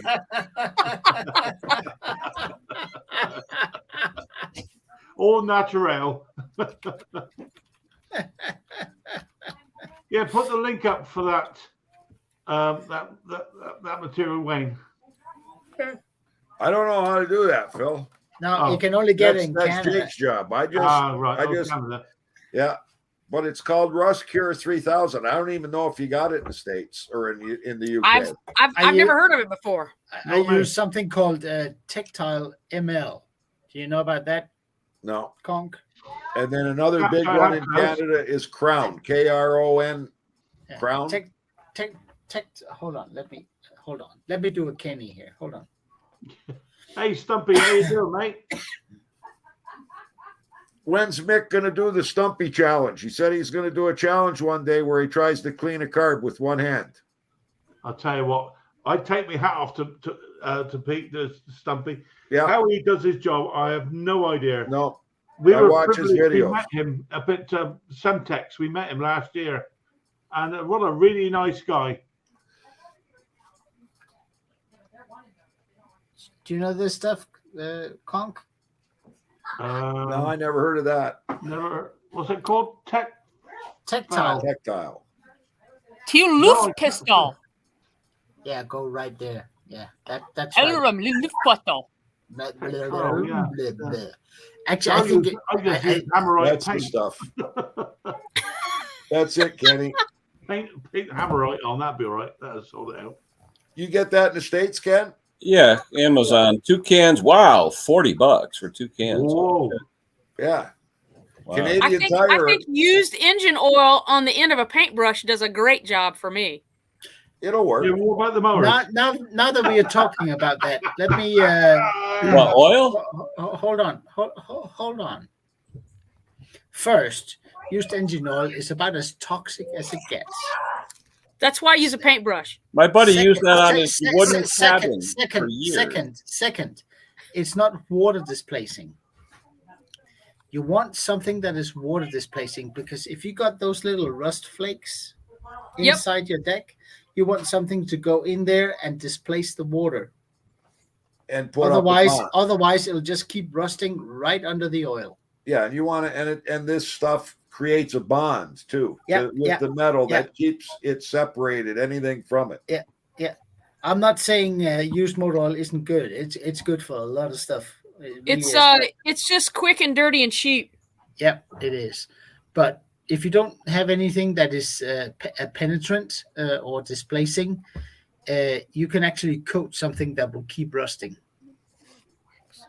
Like I've done decks that we've got back 6 years after we coated them, where they've had no problems with the machine. When we take the deck off and we scrape it, the stuff that's on there might be a lot on there, but when you touch it, it falls right off. Yeah.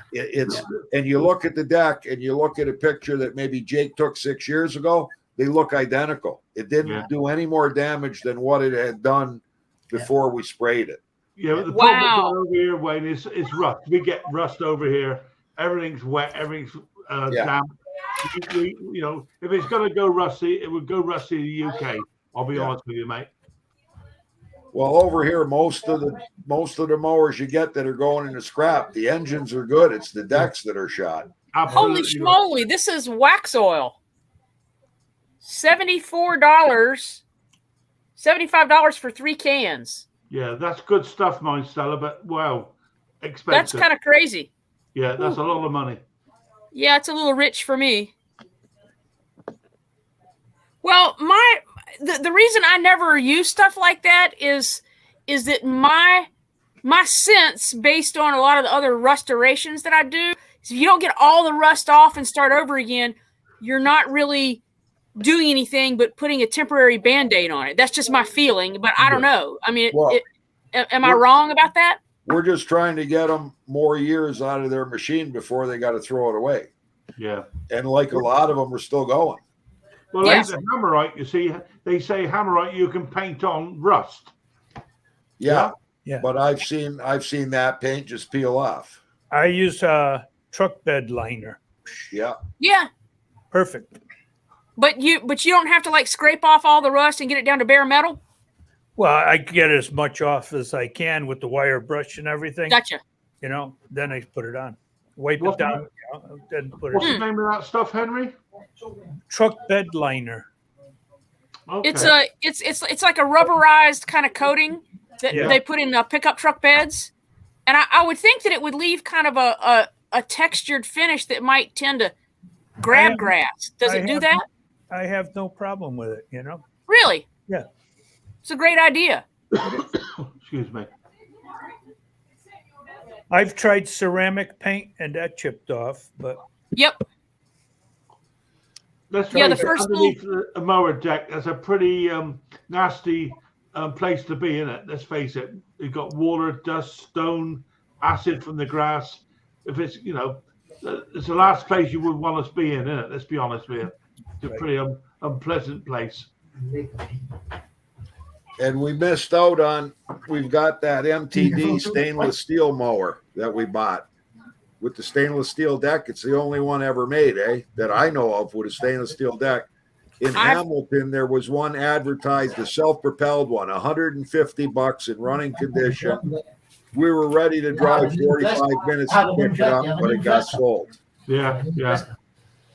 I've never heard of a stainless steel deck on a mower. Yeah, MTD made it.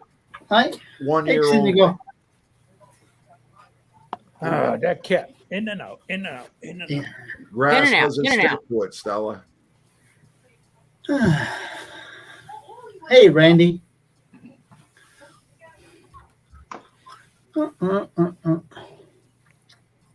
Bruce's shop. Hello, Bruce. Where's Bruce? Come on up and show us that free hat, my friend. the man? Yeah, Bruce. I'm putting out the link for you, my friend. There you go, Bruce. We look forward to seeing you up there. Tim's here now. Hey, Timmy. Hi, I'm Tim. telling you. I'm telling you. I mean, it sounds. I mean, Kenny's place sounds like a chicken farm. Like. There you go, Bruce.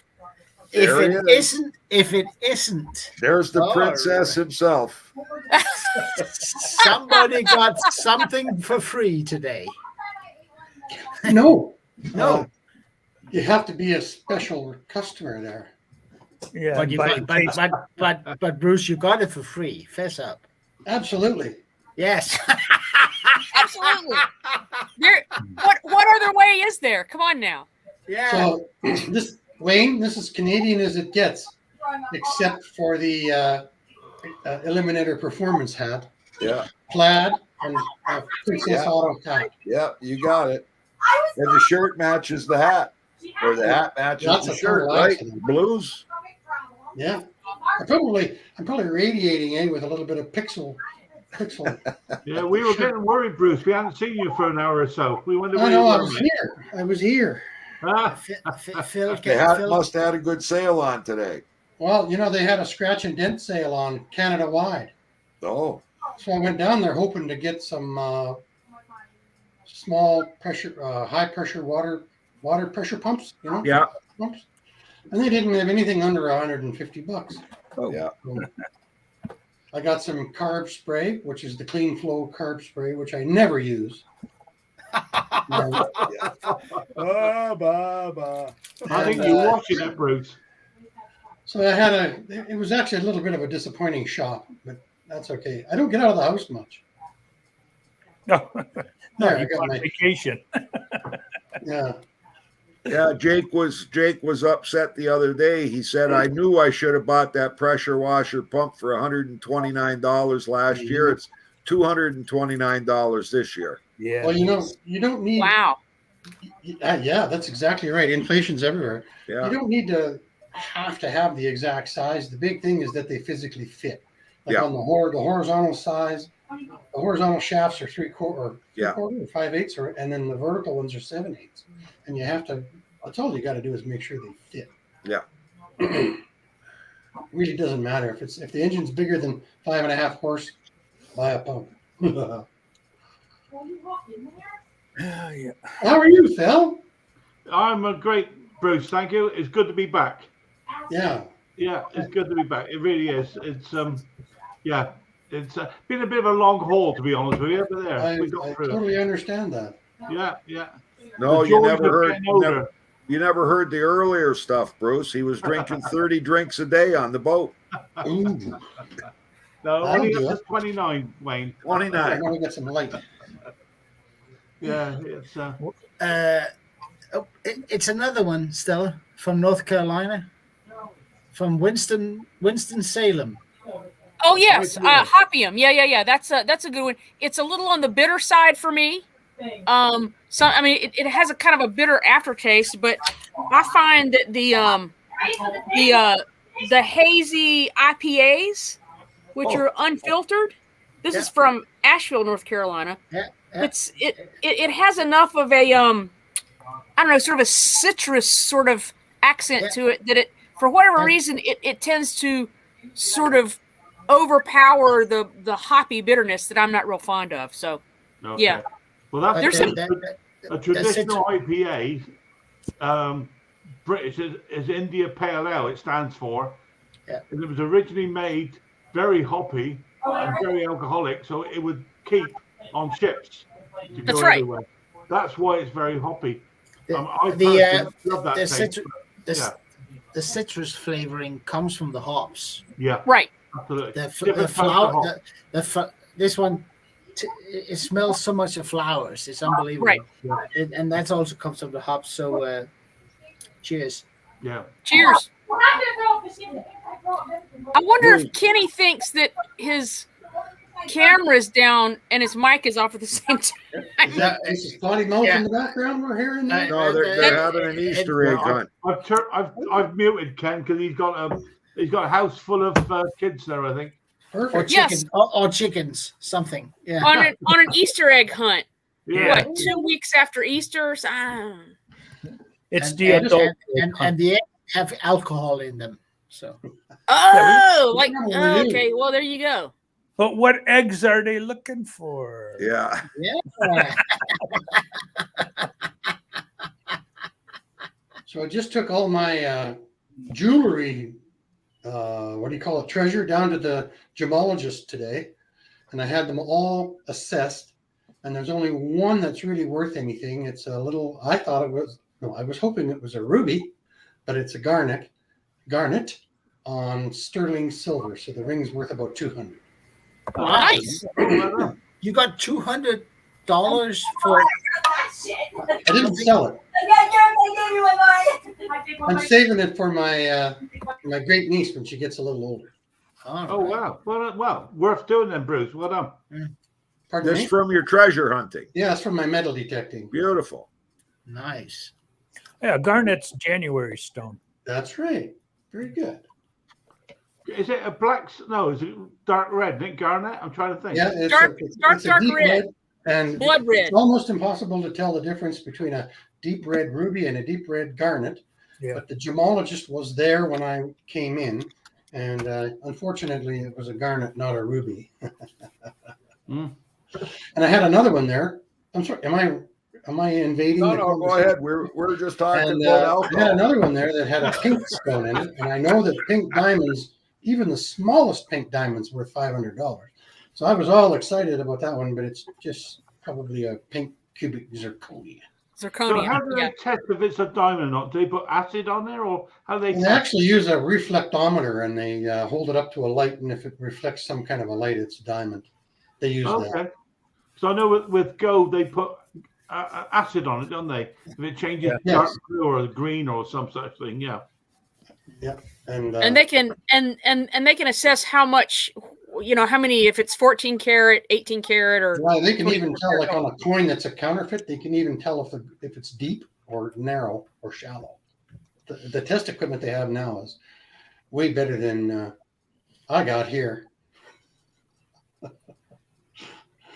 So has your treasure paid off for your equipment yet? It has every time I use it. Yeah. Because if I stay at the condo and use my metal detector, I don't go to town and spend $80. That's a good one. And you're still muted, by the way, mate. A lot of background noise, so I'll mute. Okay. Yeah, so my little great niece is here again today, but Trudy took her down to the town. They've got a real nice park along the river, so she's taking her down there. So the door is open. Yeah, but no lunch. No lunch. No, I got some nice chicken there. I'm gonna go make a sandwich. But I wanted to run home and log in and say hello to you guys first. Now I'm gonna go make a chicken sandwich. Yeah. I have to that little farting kids all around here all the time. I have to make my own damn lunches. Jesus. We cooked chicken wings tonight for the first time, would you believe? With Chinese chili, salt, pepper flavoring. And honestly, goodness, they were really, really good. Because I know the Americans are especially really into their chicken wings, aren't they? Oh, yeah, here too. Good stuff. Yeah, lovely. Yeah. What I did find was half it I ate, the rest of it's on my fingers. They're sticky. I don't have one of these. When that's why I like just the drier chicken wings, because this thing just gets covered in chicken goo. No, save it for later, Bruce. Save it for later. Yeah. So I'm just saying that why would you have chicken when they have invented cows? You know what? I don't get it. The chicken wing was the absolute most brilliant marketing invention on earth, right? Because when I was a kid, nobody wanted the wings. They check them away, yeah, of course. Used to throw them out. Now, because somebody put hot sauce on them and they serve it with lots of beer, it's a commodity now, right? Yeah. It's like lamb hocks, isn't it? I mean, we used to throw those away. You know, the end of the We still leg. do. Now all of a sudden now it's the in thing. You know, crazy. Right. I'm still saying, why have chicken when they have invented cows? I like Because chicken. chicken doesn't stop your heart. Cows do. That's right. Oh man, I've quit drinking for a while. You guys. What you get run over with a cow, it'll stop your heart. But if you get run over by a chicken, it won't stop your heart. Is that right? And I'm barbecuing steaks tonight. Yeah, there we go. Yeah. It all Jeff, tastes we're good. carnivores. I'm telling you guys. Tastes good, but I mean, beef is the ultimate food. You can have a big steak tonight, and it'll be 24 hours before you're hungry again. Try That's that with a chicken wing. That's the complete opposite. Well, no, to that's Chinese why you takeaway. eat 20 chicken wings. Oh, And I see your shirt, Phil. I see your give you shirt. the runs from all the barbecue shops. You try, Klaus. You try a Chinese takeaway, a chicken Chinese takeaway. One good Yes. fart and you're hungry again. I'll tell Yes. you, mate. Yes. It's like Chinese Don't food. hang in there. I'm telling you, get a big old steak, New York sirloin, perfectly grilled, You know, right in the middle. It'll be 24 hours before you need to eat again. I you mean, can afford to eat beef. uh-huh. Yeah. I may not be my $30 clothes. for, You see, I can Bruce, buy it's a choice. And it's Yeah. got to be AAA, Bruce. well, it AAA. has to be AAA, but $30 for one ribeye steak. Yeah, we have mince Hey. and pretend it's a steak. We just have mince and pretend. When I'm You at can the make store- that choice, Bruce. I know it will hurt. I know it will really like. Yeah, no, I know. Ugh.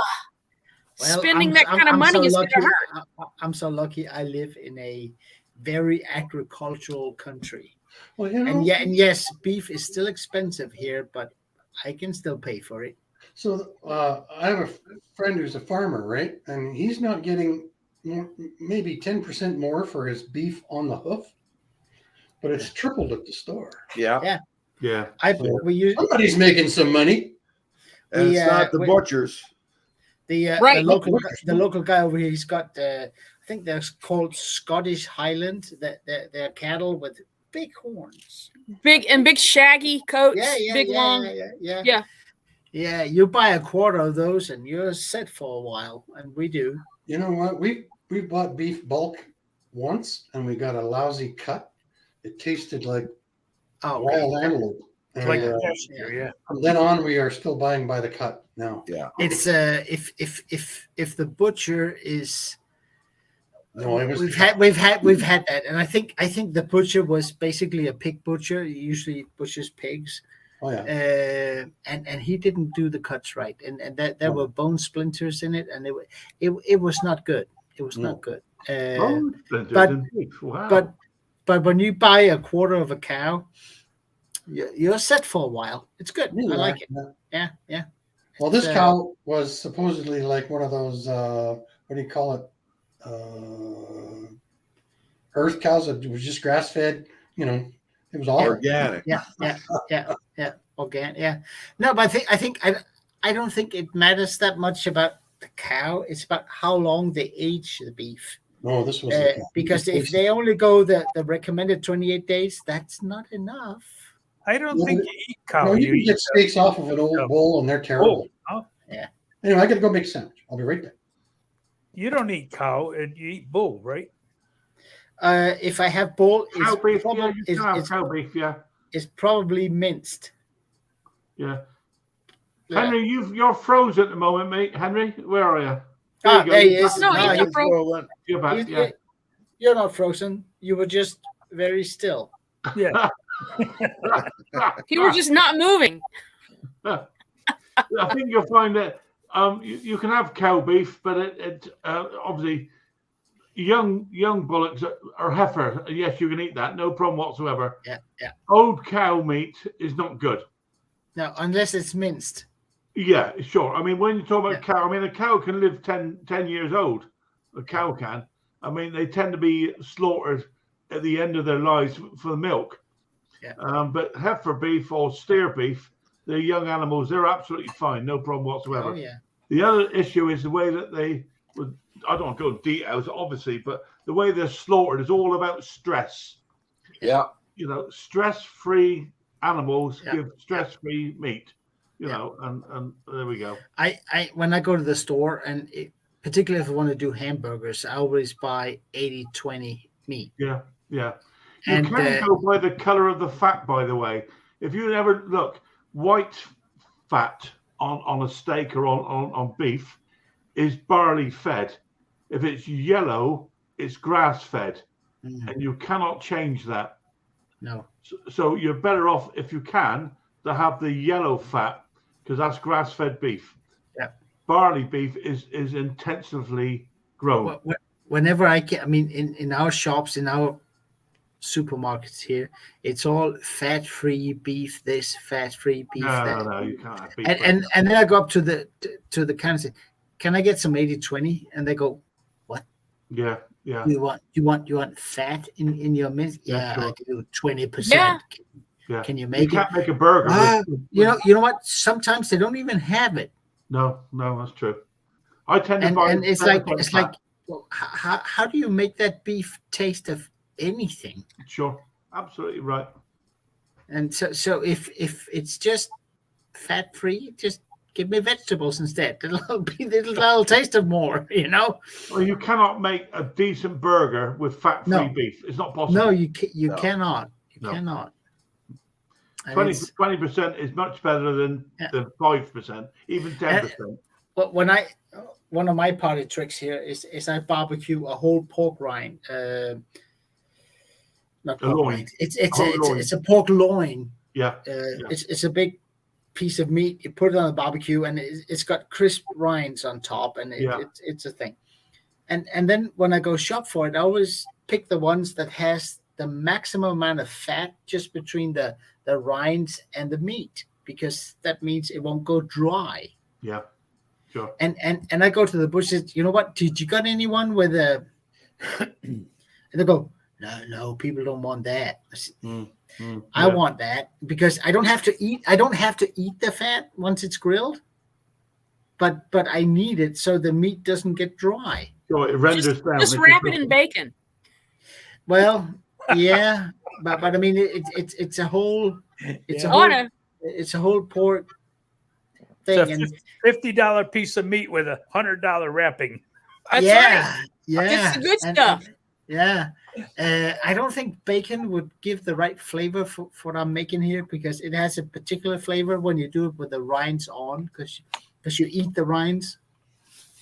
Yeah, do you crisp up the rinds to make it the crackling? What we call crackling. Yeah. Oh yeah, I do. And mines are the best. I do. But you can cut off the fat if you don't want to eat that, and I usually cut it off because I don't want to eat that. It's not necessary. But if it's not there, the thing just goes dry, and there's nothing worse than dried pork anyway. Pork, you should never overcook it. It will dry out very quickly. I mean, all the books here says take it off when the core temperature is 72 degrees centigrade. Sure. Yeah. I always take it off at 65. Right. Well, it'll keep rising. Yeah. Once you take it off, it'll probably go up like 3 or 4 degrees. Yeah, you wrap it in foil and keep on cooking. I've invested in one of those meters. The probe that sits inside. Yeah, me too. Brilliant. It's nice. It's nice. And it goes on your phone. But it cooks the meat perfectly every time. Yeah, you can hook it up to your phone or your laptop. Yeah, that's right. And then the warning goes off if the barbecue's getting too hot. Yeah. So too technical for me. Put it on your phone. Meter. You put it on your phone, then on a barbecue. Yeah. What good is that? Your phone gets destroyed. No. Hank. No, I use mine predominantly when I smoke meat, because it also tells the outside temperature of the smoker. Yeah. So it's really nice. They're a marvelous tool. They're expensive, but they really do work. Yeah, they do. Yeah, they do. I like them. We used it when Jake bought me that tomahawk steak for my one birthday. The great big tomahawks. Wow. So that was like $65 just for that one, I think. We put the meter in that so we would cook it exactly the way we wanted it. Yeah. It came out excellent. Yeah, They really have a do work. they have a cut here. I don't know if you have it. It's called Côte de Boeuf. A what? Côte de Something Boeuf. beef. Yeah, Côte. It's French. It means beef cut, but it's Côte de Boeuf. Right. It looks what like cut is it looks like a really a tomahawk where you take off the bone. right. Okay. That's Oh, what okay. it looks like. That's what it Yeah. looks like. And it's something you can never cook it fully through on a barbecue because you'll burn it. Well, yeah, because the outside cooks too fast. That's why sous vide is a great method for that. You just get it to the internal temperature that you want, and then you just sear it quickly on both sides to get that crunch and crust on it. Yeah. I usually cook it for about half an hour both sides on a barbecue, and then I put it in the oven at a lower temperature. Yeah. And it is fantastic. And then you slice it like you would do any other cut. And oh man, that is good food. Yeah, I mean a tomahawk steak is a sirloin steak with a bone left on it. Right. Yeah. It's the loin. It's the loin of the animal. The best part. Yeah. Oh yeah. So New York sirloin. I'm these not people familiar were with carnivores. American cuts. I must admit. I know they call their cuts slightly different. Strip loin is the word they use, I believe. Yeah, strip loins. But you know what, Wayne? We're supposed to eat meat because we got fangs. Yes, These we are were meant to eat meat. Yes. Yeah. And vegetables. And Otherwise, we wouldn't have the teeth in our head that we do. Yeah. No, we don't. We got canines. Yeah. Well, that's for tearing meat off the bone. Yes. The ones in the back are for chewing it up. That's why ribs are good. Yes. Love ribs. And double duty on corn on the cob. Exactly. That's when you wear the butter down there, sort of a square mark on there of the butter. Exactly. That's why we got the thumb, so we can take the corn and wrap it in butter and then eat it. Absolutely. No, now how we did it was for buttering the corn, we would take a jar with hot water, put the butter on the top, and it would melt the butter on top, which would float on top of the water. Then you take the cob of corn, put it into the jar, and as you pull it out, it gets coated with butter. Yeah, exactly. I've never heard of that. Well, I just lay the corn on top of the stick of butter and just roll it on top of it. We'll have to do a cooking video. I'm going to tell the chubby butcher do that so that you can watch it.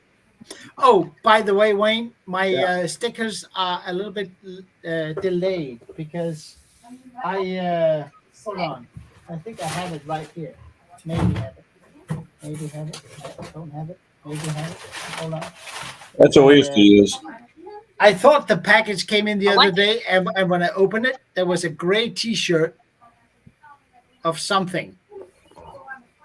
And I wrote Spreadshop. I said, "What's this?" And then, oh, that's a mistake. Yeah, you think? When are my stickers going to be here? Oh, we're going to process them. Don't worry, it's coming. Blah blah blah blah. I haven't shipped them off yet, Wayne, but they will be shipped. All right. One for you and one for Chubby. Yeah, you got mine, Wayne. I think I sent you mine. Got it. Great. Did you see the chichones he did, the cracklins? Not yet. No, I haven't seen that. Oh yeah, he did a pork belly and he fried them up. He boiled them first and he fried them up. Like my wife doesn't like me and Jake getting into the bacon too much because we'll eat bacon all day. Oh, Kenny, come on. Here we go. Here we go. Oh dear. There's all the different ways you can butter a cob, eh? That's right. I don't know about you guys, but I'm not eating that. I don't care what you say. With that, I'm going to call it a day before I go any further downhill. Thanks, guys. Do you know, this has been brilliant. It's been great to get back and see you guys again. Went fast. Yeah, it did go fast. Brilliant.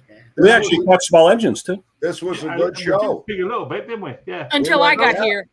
Sorry. Yeah, it went downhill. Then we talked butter and corn. It went downhill when you know who turned up. I'll tell you. There we go. Loads of comments as well. I've tried to put a few up there. Thanks, guys. Wait, all the guys, real quick. Let's go like this for Stella. Oh, yeah. Hang on, I need both hands. That's right. Friends. Butter that corn, By baby. the way, I'm leaving it like that. Cheers, guys. Have a brilliant evening. See you next Bye, week. everybody. Thank you for having me. Take care.